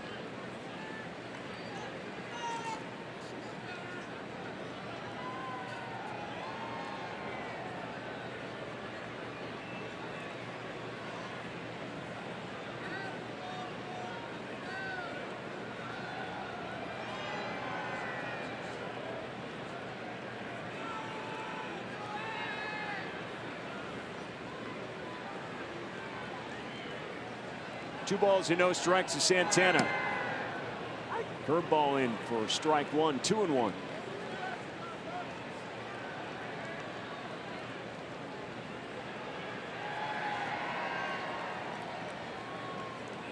Well, this one a little similar to yesterday's game. There was no score till the 5th, and the Phillies scored a run in their half of the 5th. And the Brewers were able to answer and tie it yesterday, but here today they take the lead.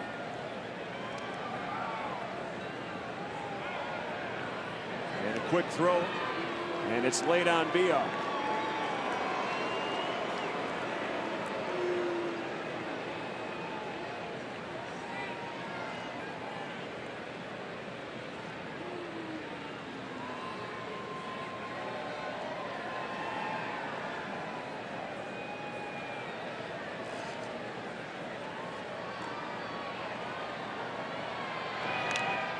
Santana, big swing there.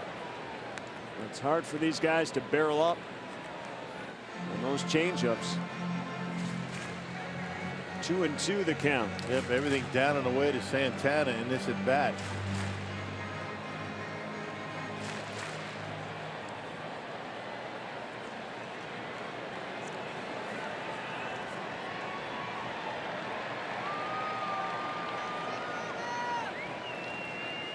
Two balls and 2 strikes to the Brewer right fielder.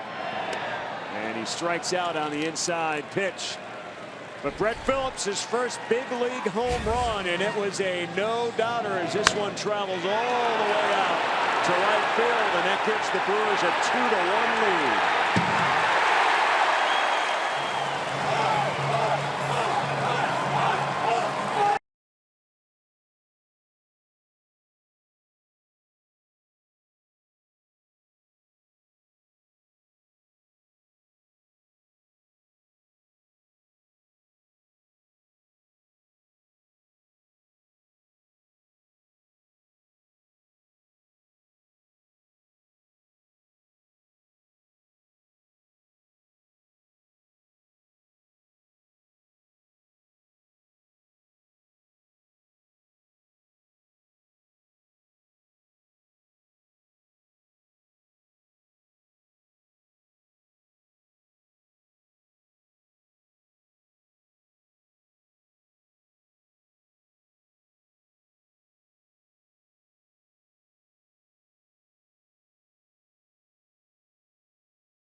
A game this fall with our 43-game Super Pass. Visit foxsportswisconsin.com/upcoming events for details.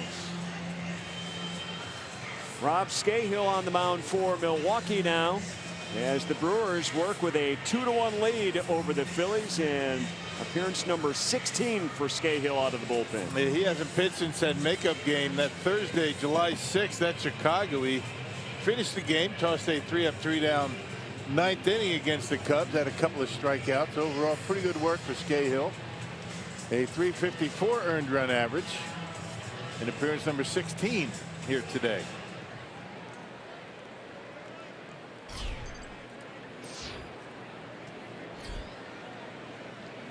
He'll face Michael Franco here in the 6th inning. First pitch right into left, base hit. This guy is a free swinger. I mean, he swings at everything. First pitch doesn't matter. First pitch, sliders, curveball, doesn't matter. If he feels like he's going to get a good swing at it, he's going to go after it. Very aggressive young hitter. Not advisable to throw him strikes. First pitch. Well, Franco and Herrera have been tough outs for Brewer pitchers. So the tying run on board already with no outs here in the 6th inning. Yeah, first activity out in that bullpen for Tyler Webb. Just picked him up. Here's the new Brewer left-handed relief pitcher, acquired from the Yankees.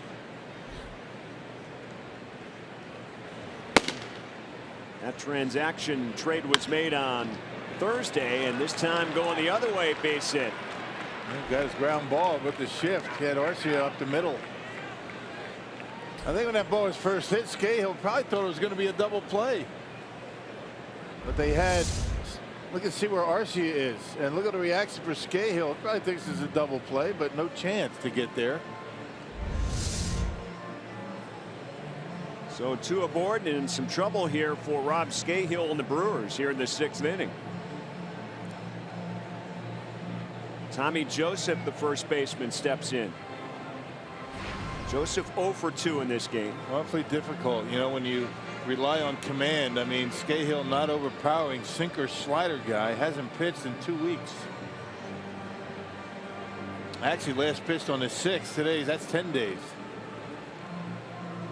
Tough to stay sharp when you're inactive that long. Garza, I thought, did a pretty good job under those circumstances. I mean, he hadn't pitched since about the same time. That was July 5th.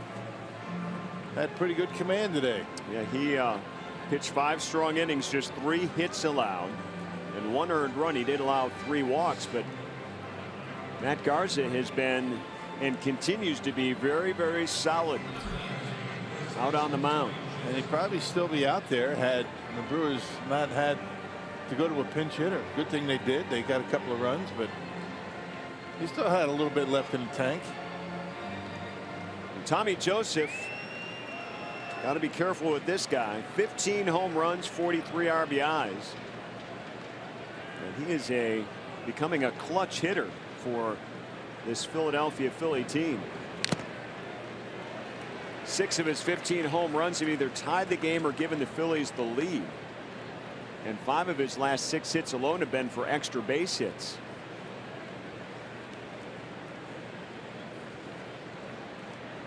Yeah, hitless in the series.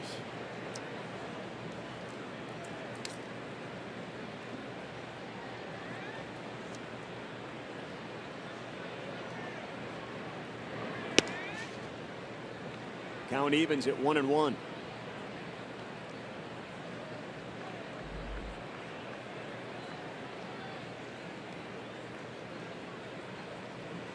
Now the bullpen has done a wonderful job. We've talked about it quite a bit, but it's such a good storyline how it's balanced out and been a huge factor in the Brewers' success in building a 5.5 game lead in the division. And today they're going to be counted on for 4 full innings. Yep. Nothing new to them. When you're thinking about double plays, Joseph has grounded into 15 double plays. That's what we're talking about. We talked about that when we came on the air, the Brewers bullpen. Since June 20th, Check out that earned run average. Outstanding work. 205, best in all of baseball.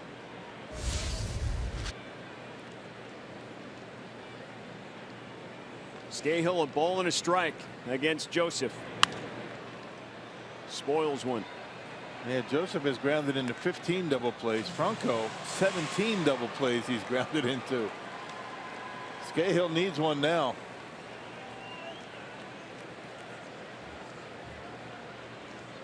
Brewers turned a double play in yesterday's game and one on Friday. Yesterday's game a little less conventional. It was a line out to VR, who flipped to Arcia at second, and there's a base hit again up the middle, and they'll hold the runner at third as the throw comes in from Broxton, and they are loaded up here in the 6th inning and nobody out for the Phillies.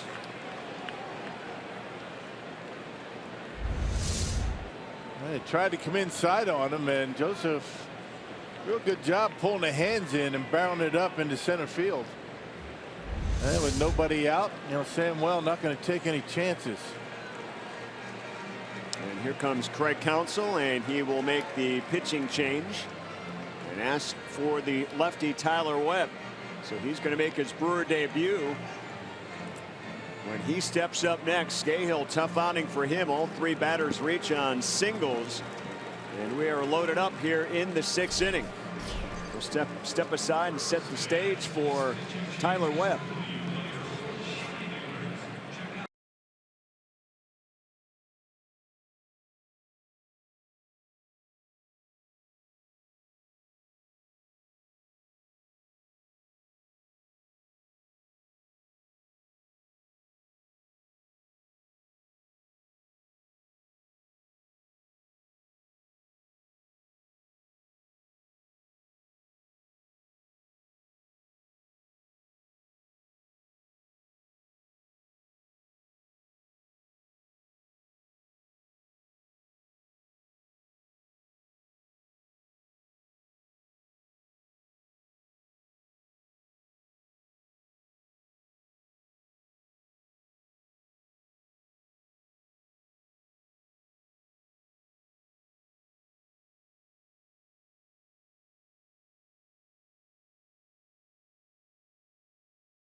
Brought to you by Miller Lite, the original light beer.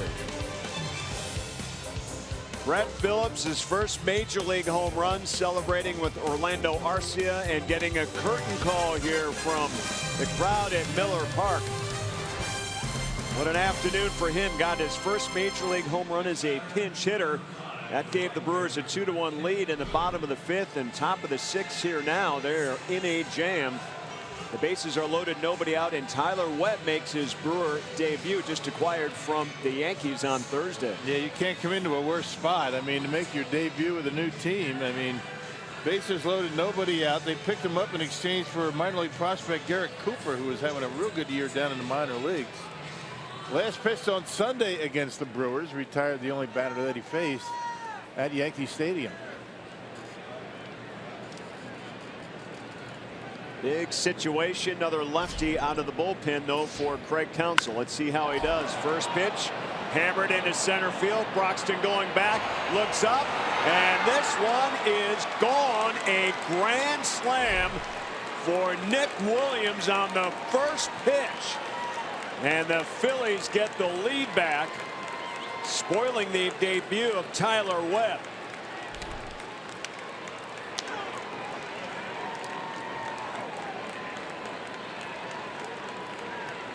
And Williams with his second hit, and he jumped all over the first pitch. That was a breaking pitch from Webb. Stayed up down the middle of the plate. He took it out of here to center field. Big fly. It looked like Broxton might have a shot at it, but he ran out of room. Well, he's still nobody out. 4 runs in.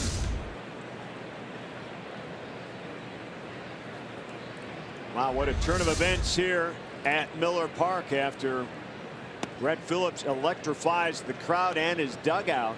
I think the Brewers bullpen is going to probably ask us not to talk about them anymore on the open. They had gone 11 consecutive innings without allowing a run. Well, 4 spot with nobody out. Well, I will say this. The good news is it was hard not to talk about them. I jest. Yeah, well, that's the way it is, right? Yeah, I mean, that's right. You talk about how good something's going, and all of a sudden it comes to a crashing halt. 5-2 now, Phillies. So the book on Scahill closed. No outs, 3 runs.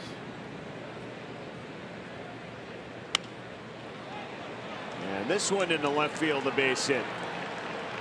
So the hit parade continues. 4 singles and a home run here in the 6th inning so far.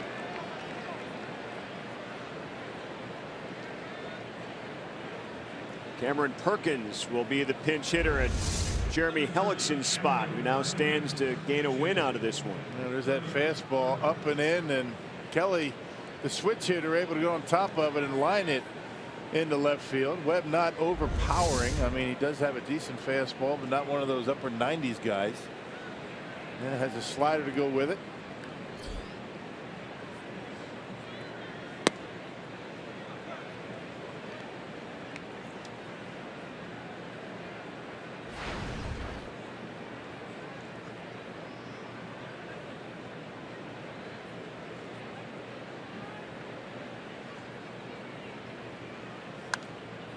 Webb put up some good AAA numbers with the Yankees this season. Had a 3-1 record with a 3.24 ERA. A lot of strikeouts, 47, only 3 walks.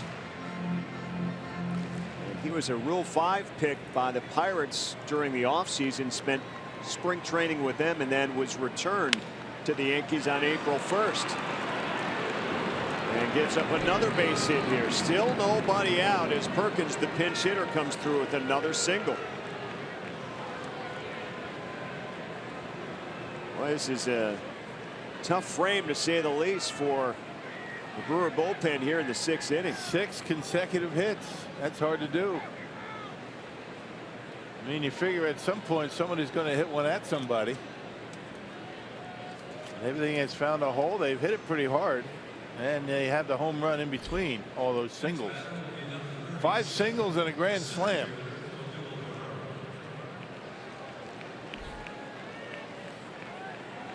Top of the order, and Herrera, who has 2 doubles and an RBI so far in this game.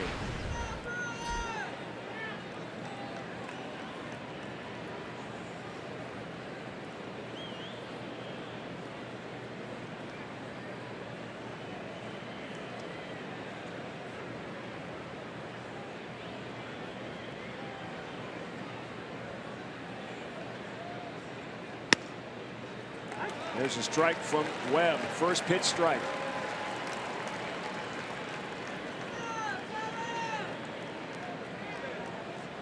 Well, the Phillies came to swing the bats here in this 6th inning. They jumped on Rob Scahill's first pitch and have done the same thing with Webb. Haven't needed to see too many pitches to get their 4 runs in, and 2 aboard here and still nobody out. This one poked down the left field line and just into the seats. Carlos Torres starting to get loose in that Brewer bullpen.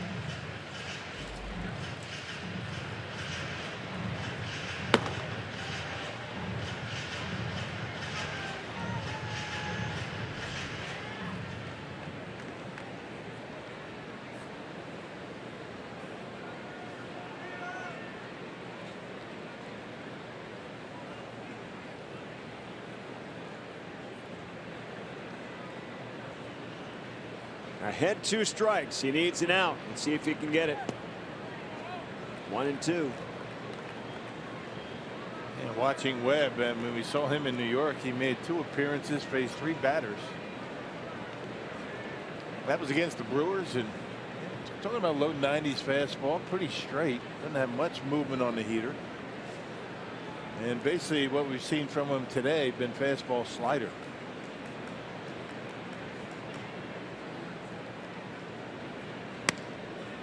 Just misses outside, even a count 2-2.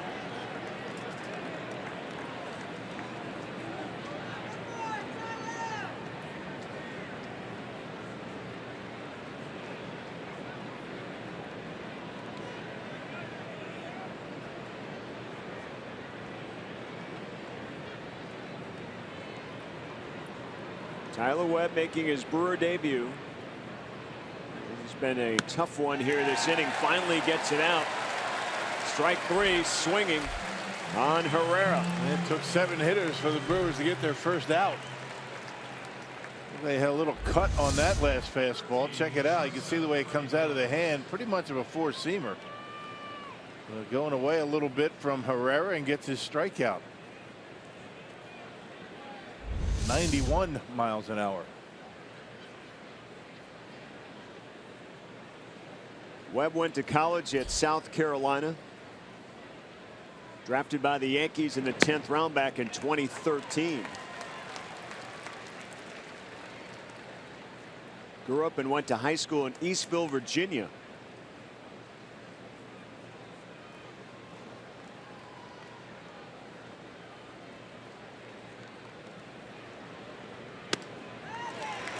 And he gets Galvis. A little half swing there. 0-2 the count. Galvis 0 for 3 in this game.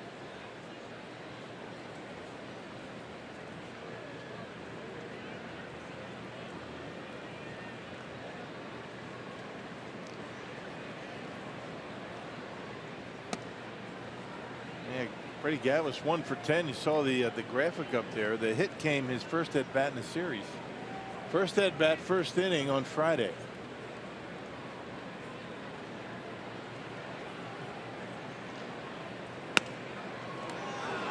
Missing outside.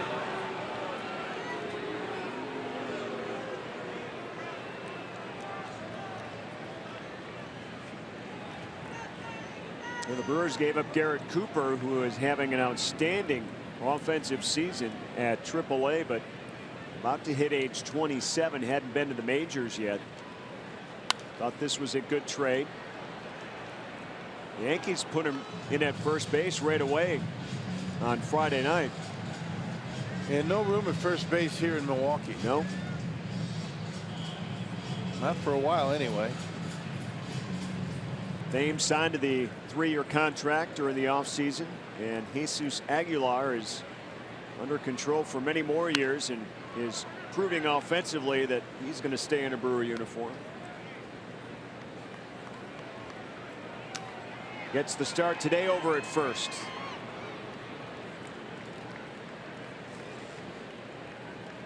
Another great pickup during the offseason by David Stearns and his staff. It's been amazing how this club has been built. Pop up in the infield. Shaw comes in, and out number 2, a big one there for Webb. Hey, today's Tavern the Game winner, the Winter Haven in Mosinee, if they call the Brewers by 8 o'clock tomorrow morning. They get 40 tickets to a Friday night game in the Miller Lite beer pen. This offer courtesy of the Tavern League of Wisconsin and Miller Lite.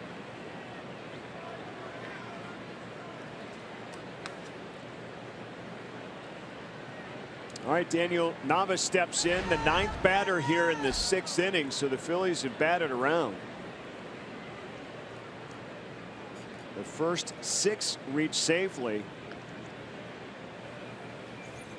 A grand slam has given the Phillies a 5-2 lead.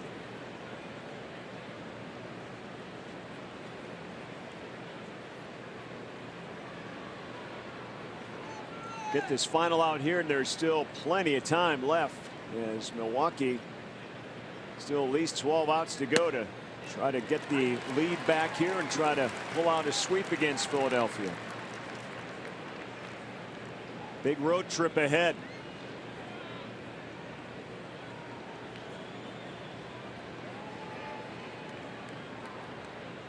Tyler Webb making his Milwaukee Brewers debut. Had to regroup after giving up that grand slam on the first pitch that he came in with the bases loaded. Yeah, first 3 hitters he faced reached. Yeah, home run, couple of singles, and now he's been able to settle down a bit. That really is a tough spot to put a guy in.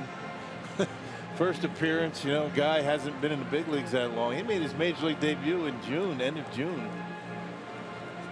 Bases loaded, nobody out.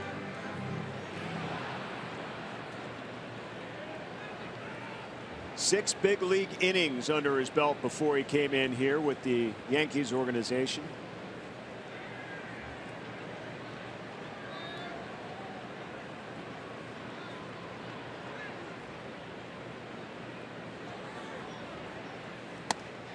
And a strikeout.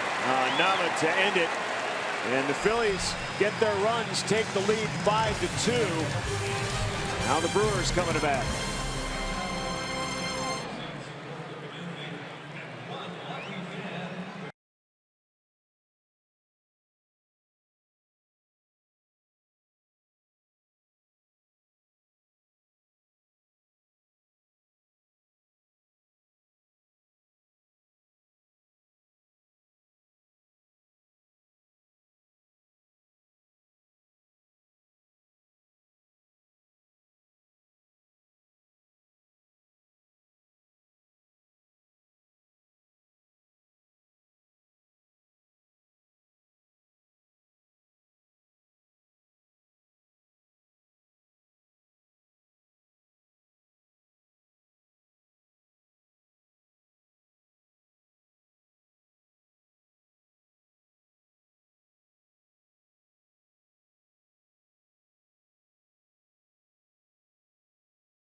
Our minor league report for the Biloxi Shuckers, catcher Jacob Nottingham last night went 2 for 2 with a home run, 4 RBIs. On the season, his numbers, he has a .235 average, 4 home runs, and 30 RBIs in 68 games. He was acquired in the Oakland A's deal along with Bubba Derby and Chris Davis. And a follow-up for you as well. Brandon Woodruff made his first minor league rehab start with the Rookie League in the Arizona, and he went 2 innings, gave up 2 hits, 1 earned run, 1 strikeout for him as well. Okay, Sophie, and Woodruff, somebody that the Brewers hoping to see maybe by the end of July, as Cameron Perkins stays in the game and takes over in left field. Yeah, Ricardo Pinto now on the mound for the Phillies. Yeah, we saw Pinto on Friday, scoreless inning. He struck out a couple of bats. Got a good arm, upper 90s with the fastball. In 6 games, he's given up a couple of homers. Ryan Braun will face him first. See if the Brewers can get to the Phillies bullpen the way the Phillies got to the Brewers bullpen. Kind of one of these last couple of games where one team strikes and the other team answers. In fact, the Brewers built a big lead on Friday, but the Phillies kept chipping away before losing 9-6. 3-2 to score last night. Yeah, had an 8-2 lead at one point.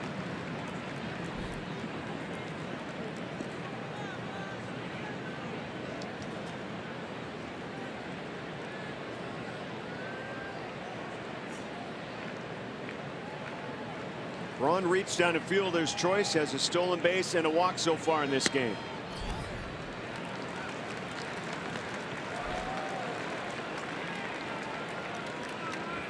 Ahead 3 balls and no strikes.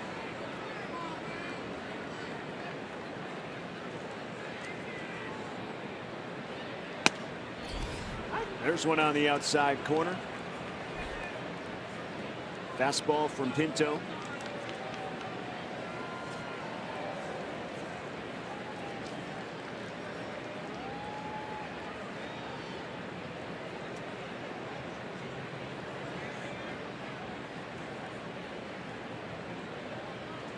Second stint out of the minors for Pinto as Braun fouls one off.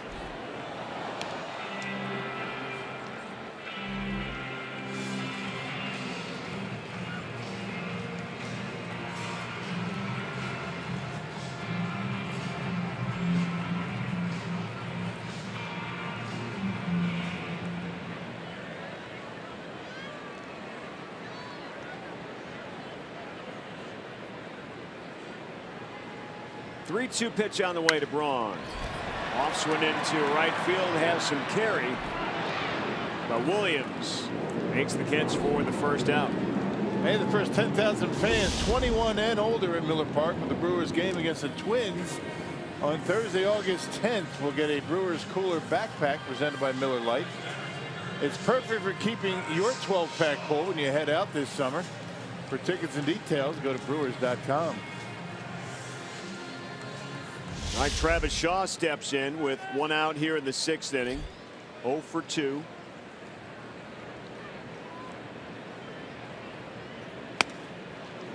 Big cut on that first pitch from Pinto.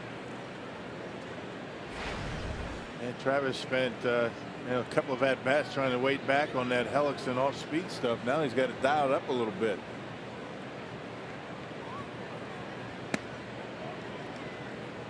Yeah, quite a difference when you have the different velocities in your starting pitcher versus your high-powered bullpen coming to action. Yeah, the changeup for Hellickson, 81, 82. This guy can rush it up there mid-90s.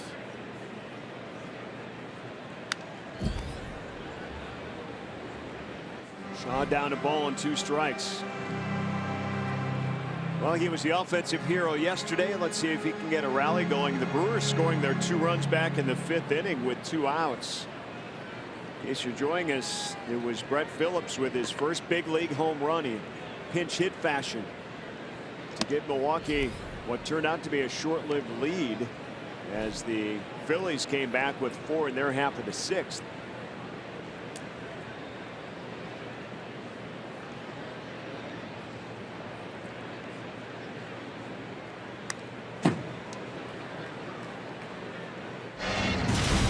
Look at that home run from Phillips. Ain't no doubter. First big league home run for Brett Phillips. Got the clap going, got the yell going, and that's another trip down Bernie slide brought to you by Quick Trip. 2-2 to Shaw. Called strike 3 in the inside corner.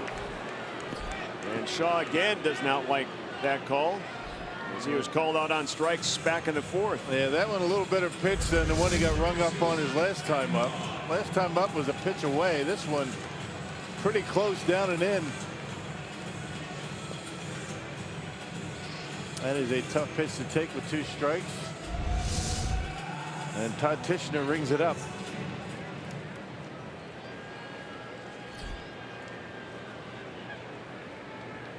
Here's Jesus Aguilar. Well, we talked about Hellickson on the mound, how the Phillies pitchers have done their part in strengthening their starting 5 behind their pitching coach Bob McClure. The bullpen starting to follow suit as well for Philadelphia. McClure's done a nice job as a pitching coach with Kansas City and here in Philadelphia now. He was part of that 82 ALCS championship team. Honored last night, came out in his Phillies uniform with the Brewer alumni. Yeah, classy Brewers fans gave him a good cheer. They remember Bobby Mack. Doesn't matter what uniform he's wearing today, but yeah, Bob McClure and Rick Kranitz handle the pitching duties on the coaching side for Philadelphia. Here's Rick Kranitz, former Brewer pitching coach.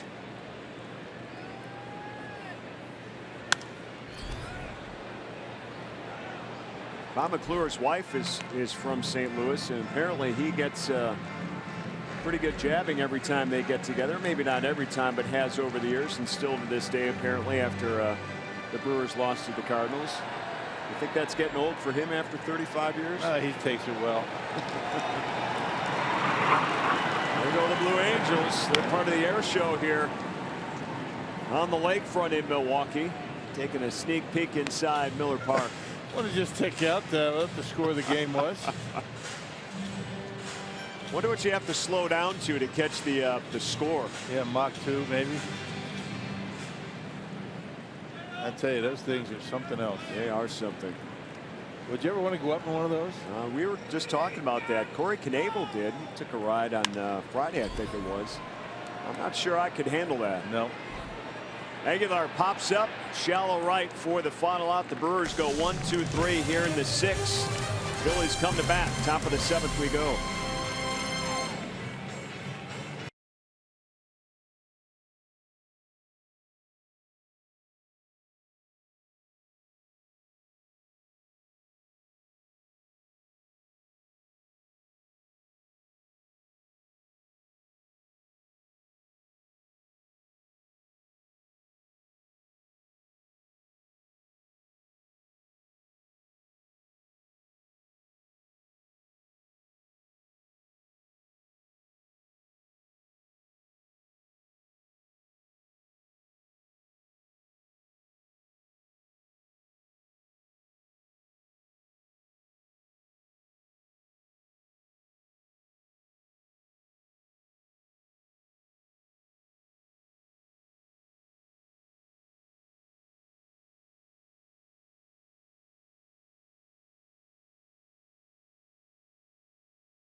The Phillies here at Miller Park, and good news for the Brewers starting rotation. Junior Guerra threw a bullpen yesterday. Craig Counsell says the report was good. Guerra feels well with the right shin contusion that he suffered in his last start in New York against the Yankees, so he will take his spot back in the rotation on Tuesday night in Pittsburgh. Tomorrow in the series opener, it'll be Brent Suter on the mound.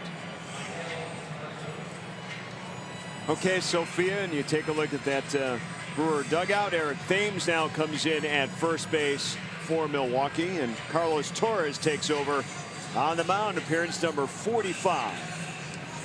Yeah, he's been throwing the baseball much better, using the four-seam fastball a little bit more lately than he did early in the season. Torres last pitch Friday against these Phillies, 2/3 scoreless, stranded a couple of inherited runners.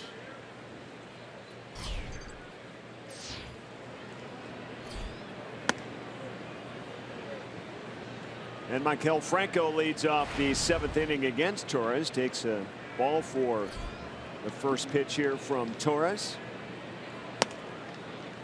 Now 2-0. So Thames comes in at first. He'll hit in the number 9 spot, and Aguilar's out. So his spot, the number 5 spot, becomes the pitcher spot now in the lineup, as Braun fights off the Sun for out number 1. Hey, every strikeout, every web gem, every walk-off catch all the exciting action at Miller Park for just $29.99 a month. With the Ballpark Pass, the crew's new monthly ticket subscription that guarantees your spot at every remaining Brewers home game. Sign up today at brewers.com/ballparkpass.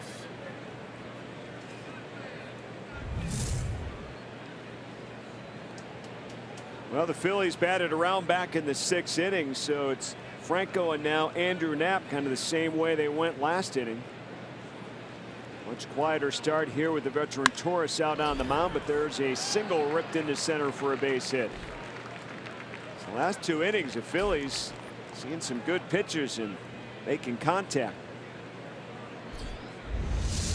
Well, you know, location is what it's all about for a lot of these guys. I mean, you don't have too many guys like Knebel, Barnes that can get away with pitches down the middle, and that cut fastball stayed right down the center of the plate.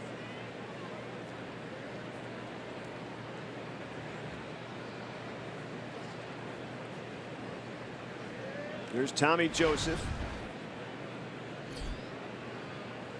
He had the third of the 3 singles to open up the 6th inning before the grand slam hit by Nick Williams.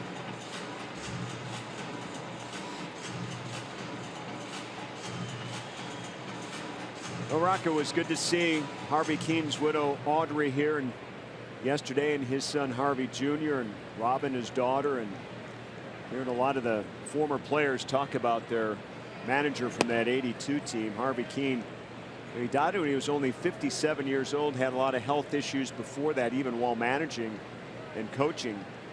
But what a great career he had. Long-time career, 15 years for the Tigers in Cleveland and San Francisco, the Cubs in Philadelphia. Yeah, he was a batting champ. Batting champ, right, 1959. 353 that season for Harvey Keene. Yeah, Harvey was my first big league manager in 1983. He was a manager for the Brewers. He came in after the Brewers had a slow start. He was their hitting coach, but then Buck Rogers was replaced with Harvey Keene. And all the players will say this guy was a father to us, and his wife Audrey was a mother to them. It's kind of a cool storyline. Yeah, what a great man. I mean, very humble. I mean, he really didn't make it about himself, and always propping up his players. Well, he'd always say, I fill out the lineup and I get out of the way and let you guys get your work done. And he did a pretty good job of that, because the Brewers were a game under 500 when he took over on June 2nd. And after that, 72-43, won that final game in '82 against Baltimore to start their postseason run.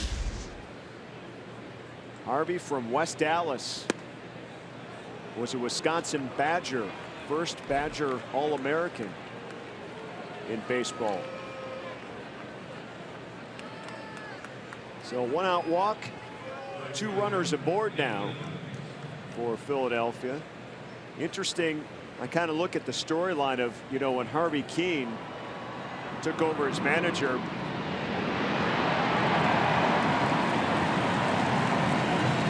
Not going to fight those Blue Angels, my friend. Man, that's something else. They were all up there at that time.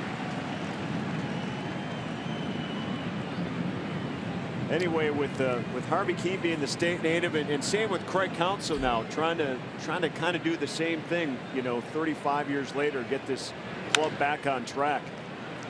Ground ball to Thames. Arcia, the return in time for the double play. That's a beauty right there. Wow. Well, we'll see if that can fire up the offense a little bit, because a great defensive play started by Thames, who just came in the game.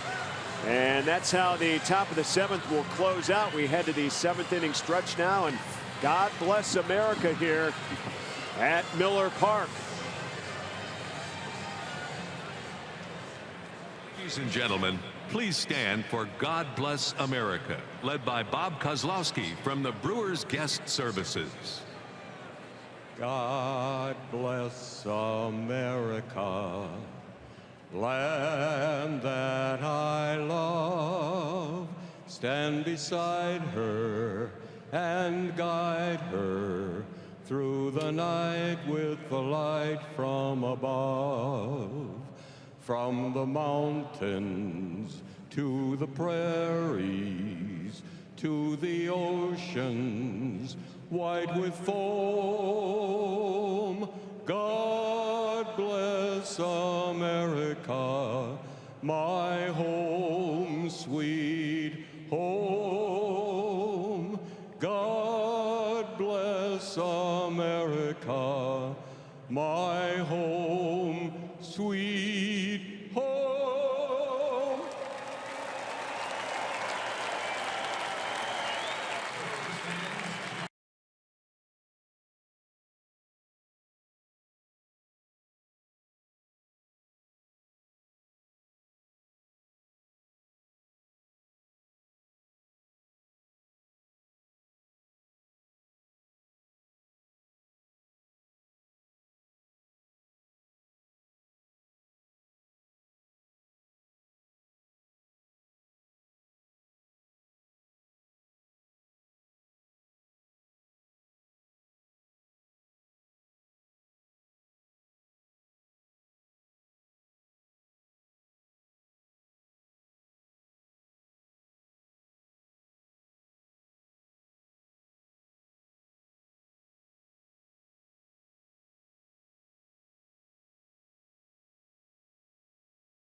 Orlando Arcia, always a smile on his face. Defensively, the Brewers just turning a nice double play started by Eric Thames over at first base. And that is our Badger Mutual play of the game. We'll see if the defense can get things kick-started for an offense here that has just a pinch hit home run from Brett Phillips. They trail 5-2. A nice job with Torres covering for that final out as Pat Neshek gets in on the mound again. The side armor pretty tough in yesterday's matchup out of the bullpen. Yeah, 3 up, 3 down, all 3 of them strikeouts, and he was able to do it against the top of the Brewers batting order. Very unorthodox out of Madison, Wisconsin. You don't see many guys come at you with that kind of delivery.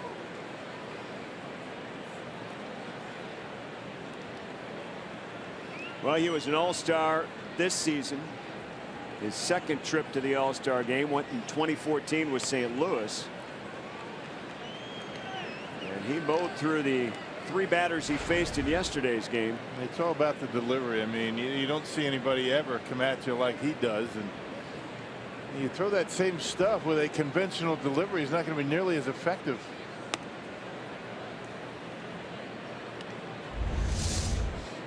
Not something you see a whole lot of. That sidearm delivery coming right at you. Never does turn his shoulders like most pitchers do.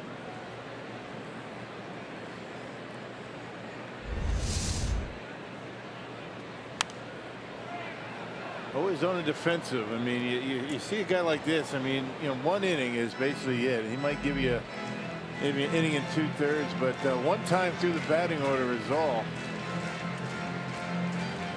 Takes getting used to. Of course, you've only got 1 at bat against them. About as effective as they come. 2-2 on the way. Pena pops it up. Shallow left. Galvis fights the sun. And there's 1 down. Best ERA in the National League in relief, and Neshek right there at 1.24. Not a whole lot of action against this guy. Tough guy to face when you're down 3 runs. Tough guy to face, as you talk about. I mean, you put him as a starter, you might get 2 or 3 at bats against him. Might be a little bit different, but 1 time through, particularly when you're the Brewers playing the Phillies, you only play 6 games against Philly. You might face this guy once all season, and that makes it difficult.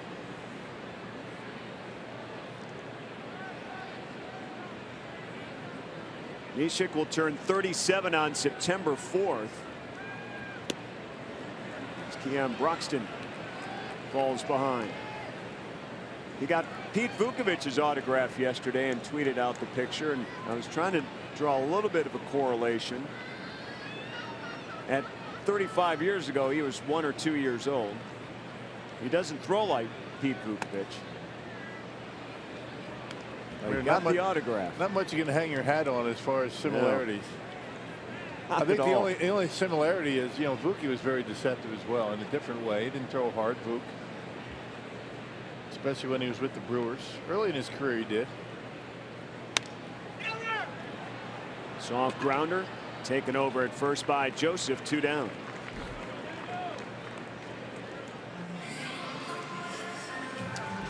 Vuki won the Cy Young Award in '82. Raleigh Fingers won it in '81 in that strike shortened season. Also won the MVP that year in the AL for the Brewers. A rare feat, but rare circumstances too that year, with the strike sandwiching an early part of the season and a late part of the season together. That was the first trip to the playoffs, though, in '81 for Milwaukee. They faced the Yankees.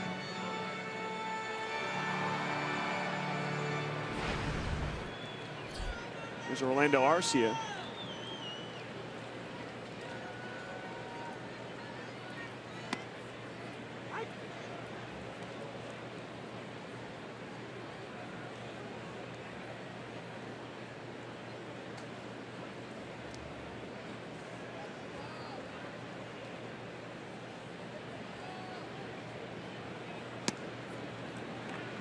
Another swing and a miss. Very effective pitching from Neshek. He's got that heavy sinker, then he's got that roundhouse slider that the slider actually, you know, stays on the same plane, doesn't go down at all. Seems like it rises as it gets to home plate. The sinker going down and in on you. And Arcia down on 3 pitches. Another 1-2-3 inning. Head to the 8th. 5-2 Phillies.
A 5-2 lead over Milwaukee, and this is the final game of this short weekend homestand. The Brewers hit the road for the next 11 days, on to Pittsburgh starting tomorrow night. They're there for 4.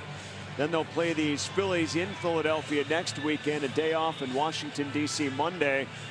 And then it's the Nationals, and then the Cubs and Cardinals are home before they'll hit the road again. So that's how July closes out. A lot of road games. Every game on the road trip will be televised. That's good news. That Thursday day game in Pittsburgh, not on your schedule as a televised game. It's been added. I think the few games that are not scheduled on your calendar for TV are all on TV now. Is that safe to say? I would believe so. So we've got them all. Stay tuned, as this club is exciting to watch. They're trailing in this game, but they have been on a hot streak as Ty Kelly steps in. The Brewers won 11 of 13 start taking a commanding lead in the division. And look out with that bat right into the Brewer dugout. And Perez showing pretty good quickness to get out of there.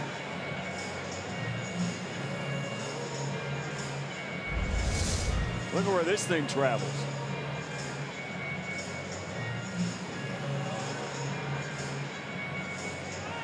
Now Perez sprinted out onto the warning track, didn't he? Is that Woody down there, our cameraman? Oh yeah. He was ready to jump out, and he didn't budge. Well, first he has to protect Sophia. Yeah, there's Sophia. That's down number there. one. Okay, I see her behind the camera. Wave, Sophia.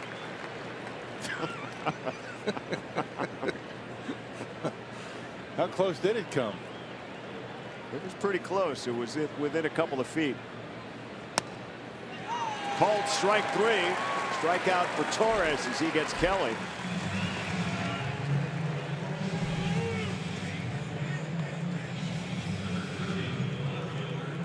Yep, right on that inside corner. Maybe a little bit off the corner, but again, too close to take with 2 strikes. Todd Tishner's been liberal on those corners today, and there's nothing wrong with that.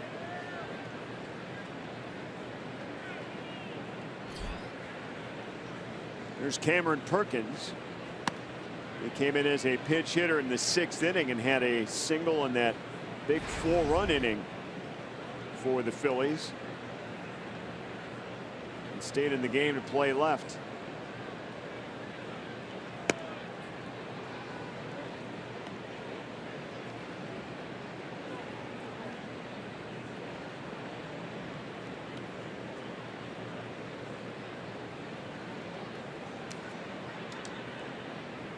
Well, it's going to get interesting here. We talked a little bit about the trade rumors swirling.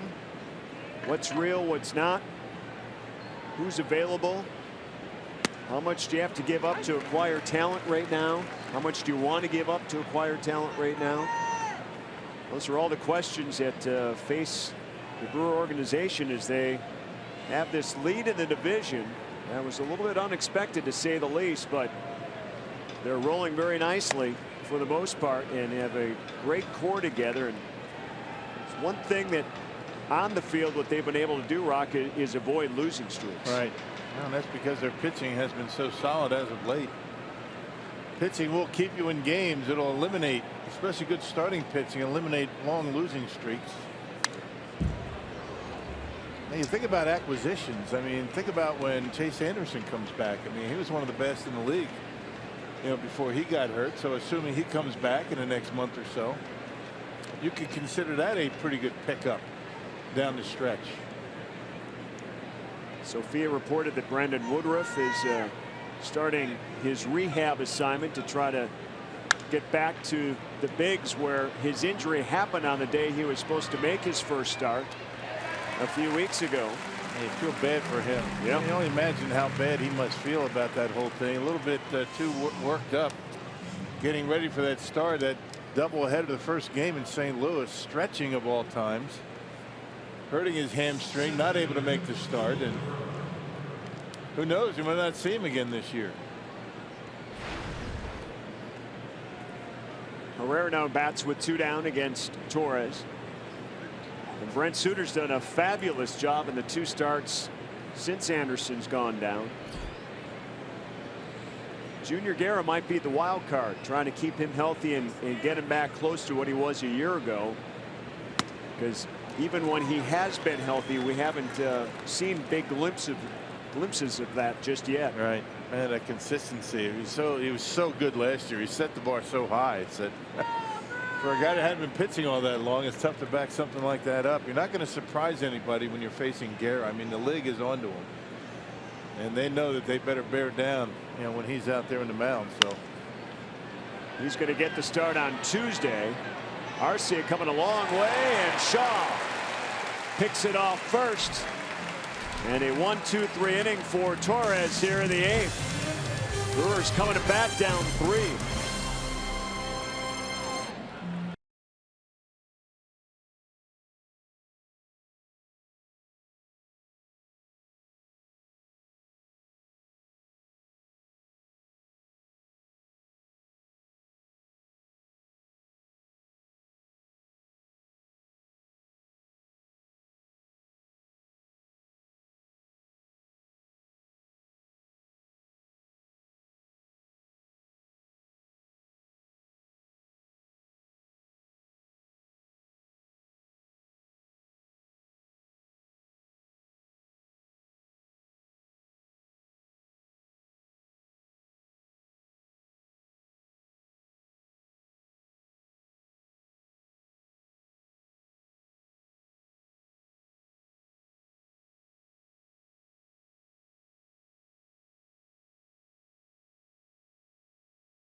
on Friday, I'm going to hit one today, and that's the difference right now.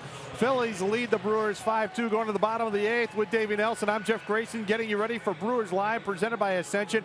What a pendulum momentum swing in that 5th and 6th inning. Well, and it all dealt with pitching, really, and the momentum swing with 3 straight base hits and then the grand salami, and you know, the Brewers just couldn't stop the bleeding in that inning until it was too late. We'll recap this one, get your post-game reaction. Look ahead to the road trip on Brewers Live, presented by Ascension. Let's get back to Craig and Rock in the booth, guys. Okay, always looking forward to Brewers Live post-game, and appreciate Jeff Grayson for pinch hitting here this weekend as we rotate chairs. Eric Thames will lead off. First at bat of the ball game for him against Luis Garcia. Yeah, good numbers for Garcia. We saw him on Friday, a scoreless inning here at Miller Park against the Brewers. A 248 earned run average. And that opponent batting average not bad at 216.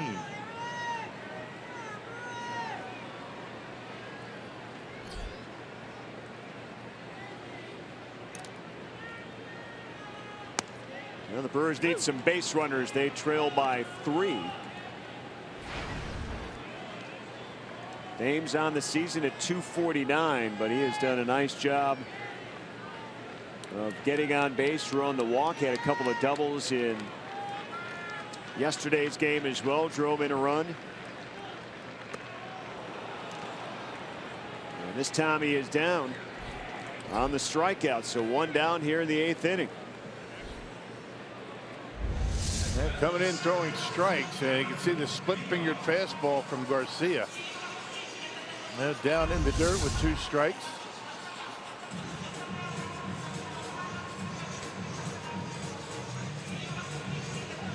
Top of the order, and Jonathan Villar.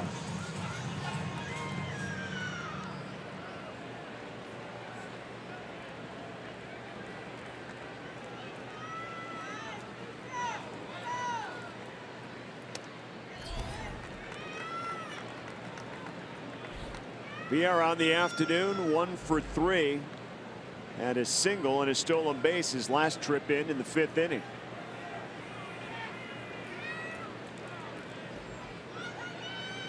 Brewers scored their only runs with 2 outs. They've got an out here in the 8th inning.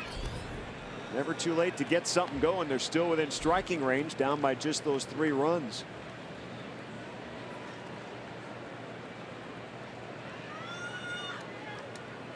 Yeah, Phillies pitchers have done a real good job throwing strikes. Brewers have only walked once.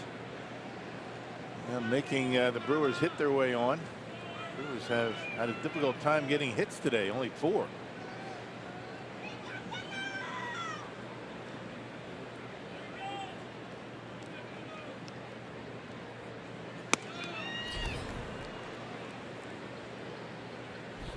Two balls and 1 strike now on Villar.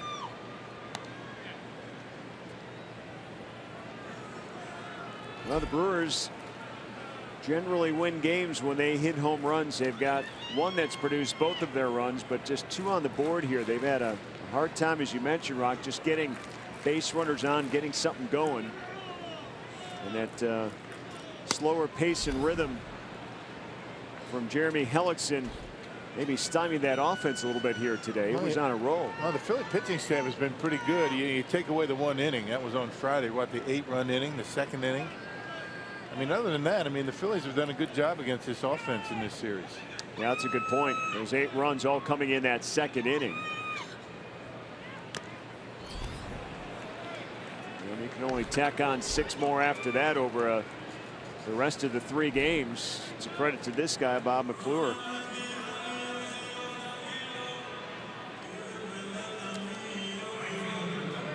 All right, here's Santana. He had a double back in the 1st.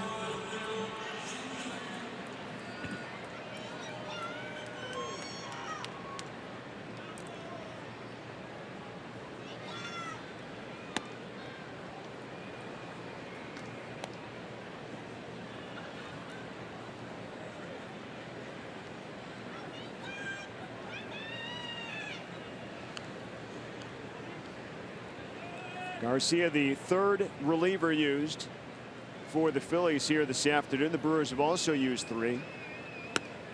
And some tough luck, though, with Scahill, who allowed 3 singles to open up the 6th inning, and he was replaced by Tyler Webb, who made his Brewer debut, and on the first pitch gave up a grand slam to Nick Williams. And Milwaukee was ahead 2-1 and then quickly fell behind, and that's our score right now, 5-2.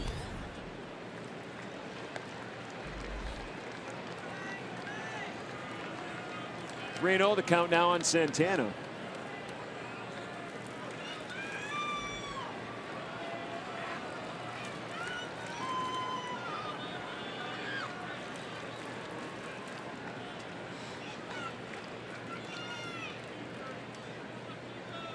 And 3-0 on the way, missing outside, so Santana draws a 2-out walk.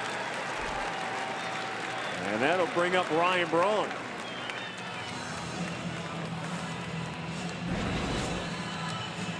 Our Miller Lite What's on Tap back on TV tomorrow, 5:30, Fox Sports Wisconsin, with Brewers Live pregame report. Brent Suter against Chad Kuhl of the Pirates to open up a 4-game series in Pittsburgh. And what a job that Suter has done in his last 2 starts as a fill-in. Maybe not so much, because right now they're counting on this guy to continue to pitch like he is. Yep, 1-0. He's given up 2 earned runs in 12 1/3 innings in his last 2 starts, filling in for Chase.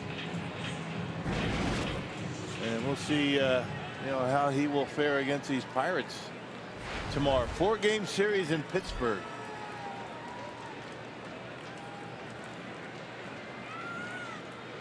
Braun against Garcia. Santana at first and up the middle, and this one in for a base hit. Santana turns on his way to third, and the Brewers getting something going here as they'll bring up the tying run to the plate in Travis Shaw. Well, 2 outs, nobody on has been the recipe for the Milwaukee. They scored their 2 runs in the 5th. First 2 were out, single homer. Well, first 2 out in this inning, walked, single. Let's see if Travis Shaw can get a hold of one. It was in the 8th inning last night that Shaw put the Brewers out in front with a mammoth home run that won the game 3-2. Bob McClure getting some activity going out there in that Philly bullpen. Always got to be on the ready. Here's the pitch to Shaw. It's outside.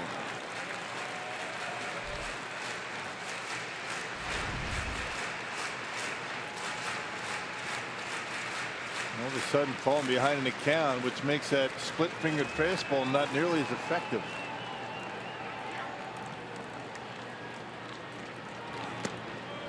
Missing again outside. 2-0. Yeah, look for something down and in. Something he can pull. Here's a look at that home run last night by Shaw. Right down the middle, up Benoit. Out of here.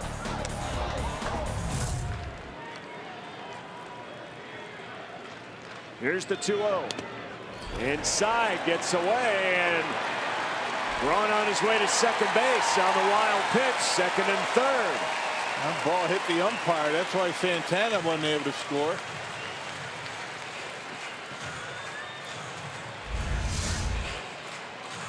You see that fastball, not even close. Hits the umpire in the leg, or that would have been a run. Stephen Vogt is the pinch hitter in the on-deck circle right now for Milwaukee. First base open, and it's 3-0 to Shaw. Do you mess around with the Brewers' most consistent hitter? You do. And a fly ball to left. Perkins fighting the sun and makes the catch for the final out. Shaw slams his helmet. He had the green light and missed. Brewers still trail as we go to the 9th.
Brewers baseball on Fox Sports Wisconsin is presented by Potawatomi Hotel and Casino. Let the games begin.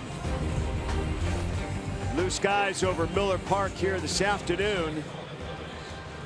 5-2 though on the scoreboard as the Phillies lead as we go to the 9th inning. Oliver Drake in out of the Brewer bullpen now. Yeah, he's been throwing the baseball well himself. I mean, this whole bullpen has, up until today's 1 inning, has been very good. 42nd appearance overall for Drake and a 446 earned run average.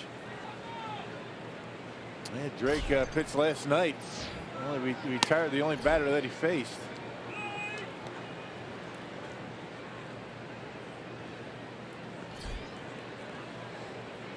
Freddie Galvis faces him first here in the 9th inning.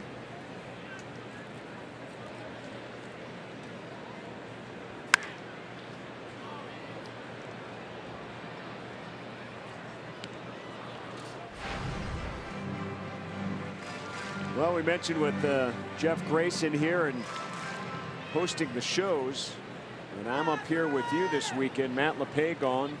And we again offer our condolences to his family as they get through the death of his mother this week. And second parent that he's lost. He lost his dad at the beginning of the baseball season. Yeah, April. Yep. And so Matt will be back on board in Philly next weekend. In Philadelphia. Saturday, Sunday in Philly, and then the entire Washington National Series. There you go. And then BA's back with you tomorrow in Pittsburgh. It's been a tough year for us to lose our parents so far here in the calendar year. I lost my mom, you lost your mom, and Matt's mom, all three of dementia and Alzheimer's. And yeah, it's a tough disease. It really is. It sure is. It really, really is. Affects many, many, many, many families in a lot of ways.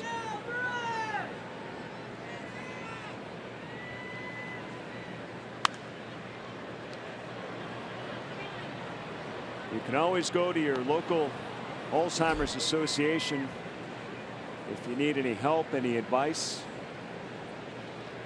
Martin Schreiber, the former Wisconsin governor, has a site as well. His wife, he's dealt with that as a caregiver. There's a lot of different situations where it affects you, either as a child or spouse, see a parent or a loved one go through it.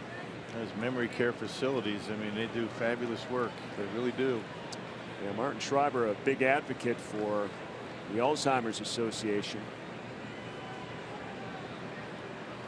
Wrote a book called My Two Elaines. If you have a chance to check it out, if you're ever in the situation that we're talking about, it'd be a good one to reference. Ground ball, Arcia. There's the first out here in the 9th. Brewers got to get through this inning and get their final 3 outs in order here and try to pull out a win as Stassi now steps to the plate as a pinch hitter. Stassi's appeared in all 3 games as a pinch hitter in this series. Has not started a game. In his first 2 appearances as a pinch hitter, Friday and Saturday, walked both times.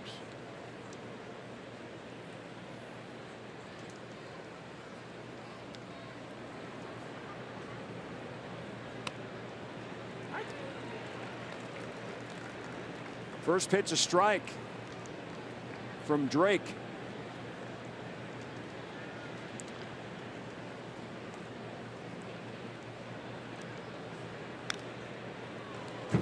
Another outstanding pickup that the Brewers have been able to acquire and put to use in a real positive way.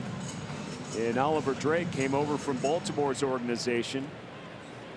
Got several guys, including Drake, that were basically left for a designation, and the Brewers scooping up guys like Drake and Vogt and Jesus Aguilar before the season began during the offseason. Jared Hughes. It's amazing how this team's been pieced together, isn't it? Right. And they have surprised everybody in baseball. They were surprised at everybody, but the guys in uniform, they're not surprised. Greg Counsell had them believing in themselves from day one in spring training.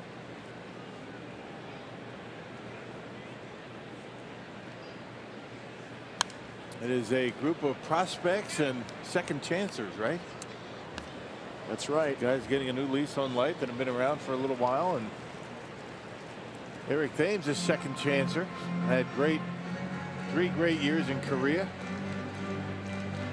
Came back to Major League Baseball here and has proven himself to be very productive.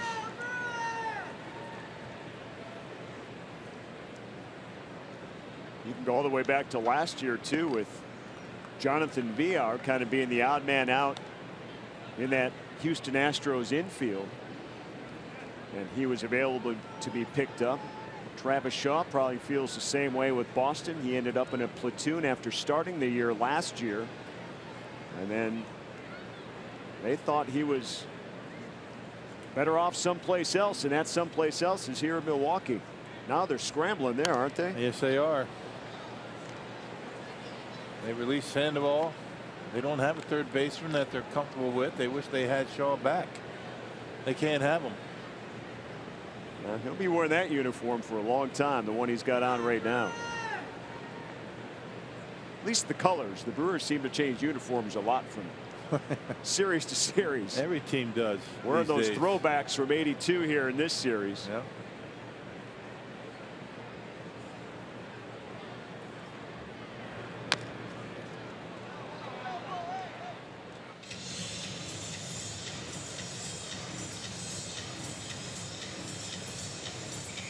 Just under 42,000 here in attendance at Miller Park today. They had a sellout Friday, a sellout today. They had just under 38,000 in last night's game. Great crowds, great support. Watching a pretty good team out there right now, that first place Brewer team.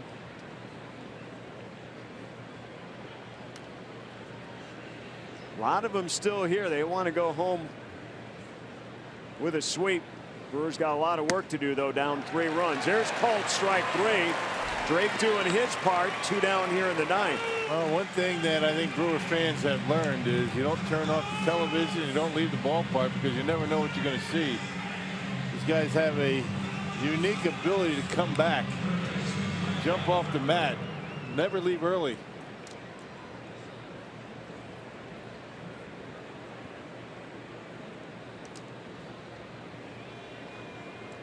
Here's Franco with 2 down, facing Oliver Drake. The Cubs won today in Baltimore. They swept the Orioles. They won 8-0 behind Jose Quintana, who made his Cubs debut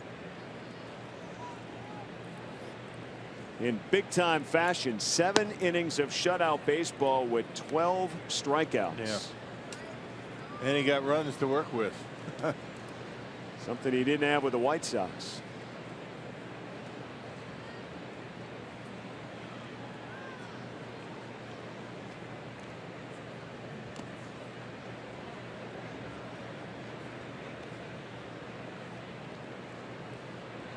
The Pirates beat the Cardinals 4-3.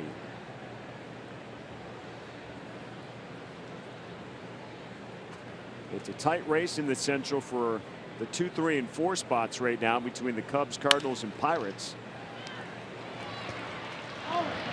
There's Arcia for the final out here in the top of the 9th inning. Now it's time for the Brewers to go to work. Down 3 and down to their final 3 outs.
trail 5-2. They mustered just 5 hits against Philadelphia Philly pitching, and now Hector Neris will come in to try to close things out and look for his 8th save.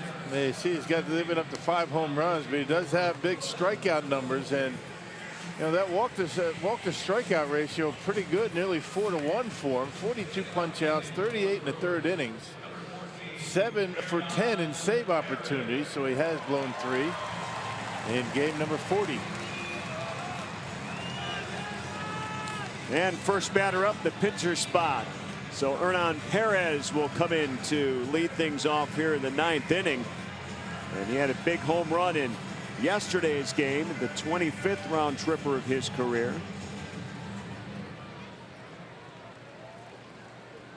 That's when Ben Ogleby was up in the booth. Ben was just starting to tell us a story about Perez, and he lined one down the left field line for a home run. Yeah, they were in Detroit together. Yeah, Benji as a hitting coach and Perez a young player.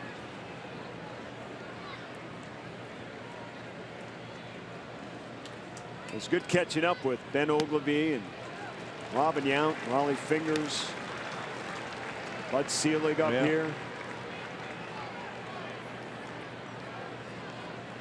Fun day yesterday for sure. It was a fun weekend for those guys to be back. They're impressed with this team, that's for sure. And they're all watching. Yes, they are. They're watching, they're keeping track.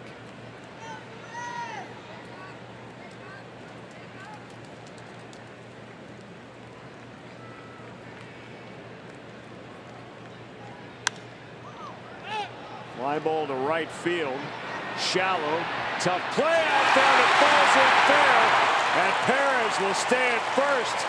And there goes the 9th inning. Open up with a single for Perez. No man's land, and it falls in. Yeah, we're just inside that right field line, and Ray Kelly went a long way to try and get it. It looked like it went right off the end of the glove in fair territory.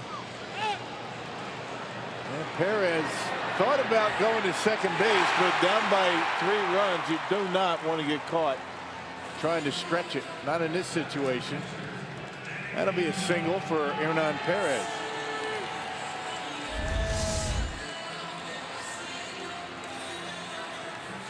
All right, you need base runners down 3. They've got 1.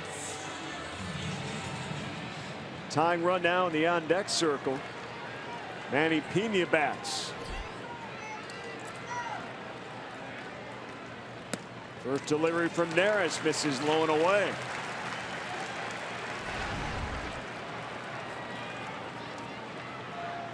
Pena 0 for 3 today.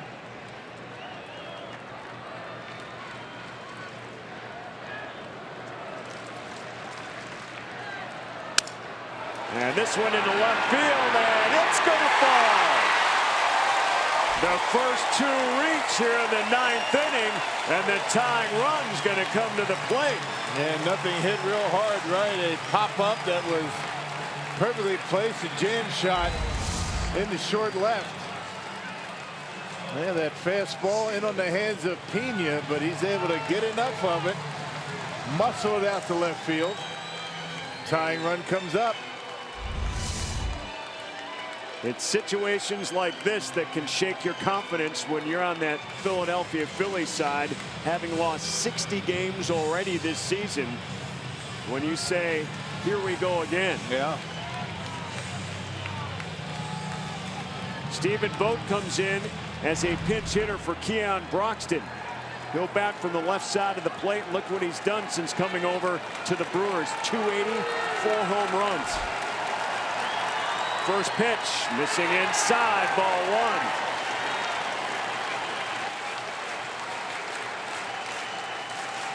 1. Stephen Vogt, a very good low ball hitter. All of his home runs have come on pitches down.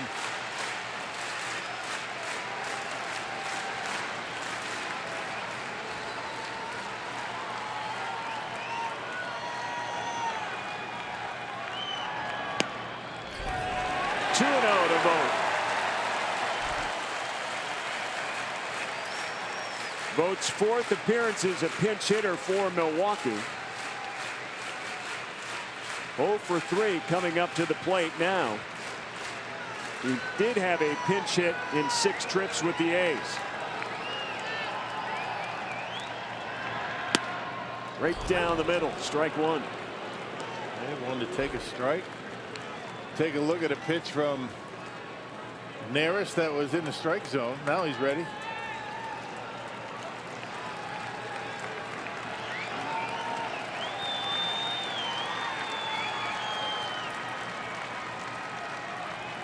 Neris, and a timeout called by Vogt before that pitch. So no pitch. Neris took too much time, and Vogt wanted to get out of there. And just held it too long, trying to freeze him out a bit.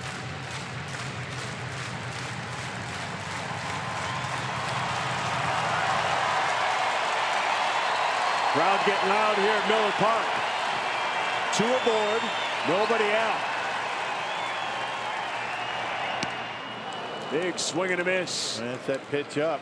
And big velocity up in the strike zone, actually about 94 miles an hour.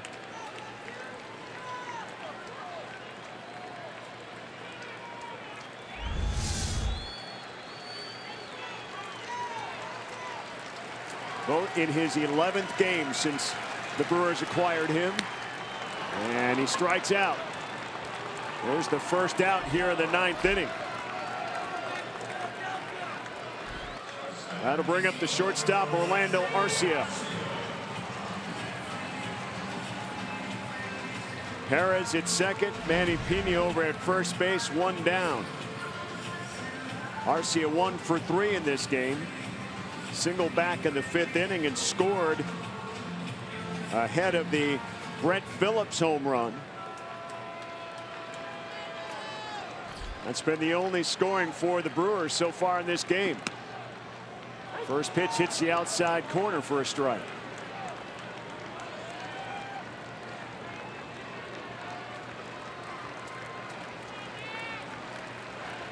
Arcia has been turning on fastballs in with regularity as of late.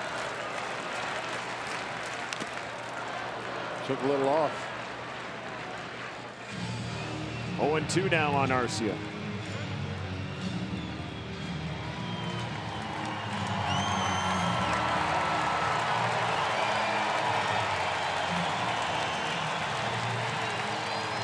There's a big burly closer. He's got some power. And he's ahead 2 strikes. Arcia pops one up. Right side. And the catch made there for the second out by Tommy Joseph. So 2 down now. And Eric Thames steps in. Again representing the tying run here in the 9th inning.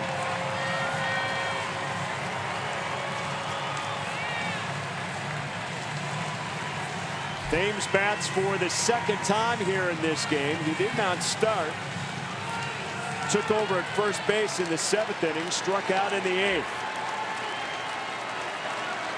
Everybody's starting to stand up here at Miller Park.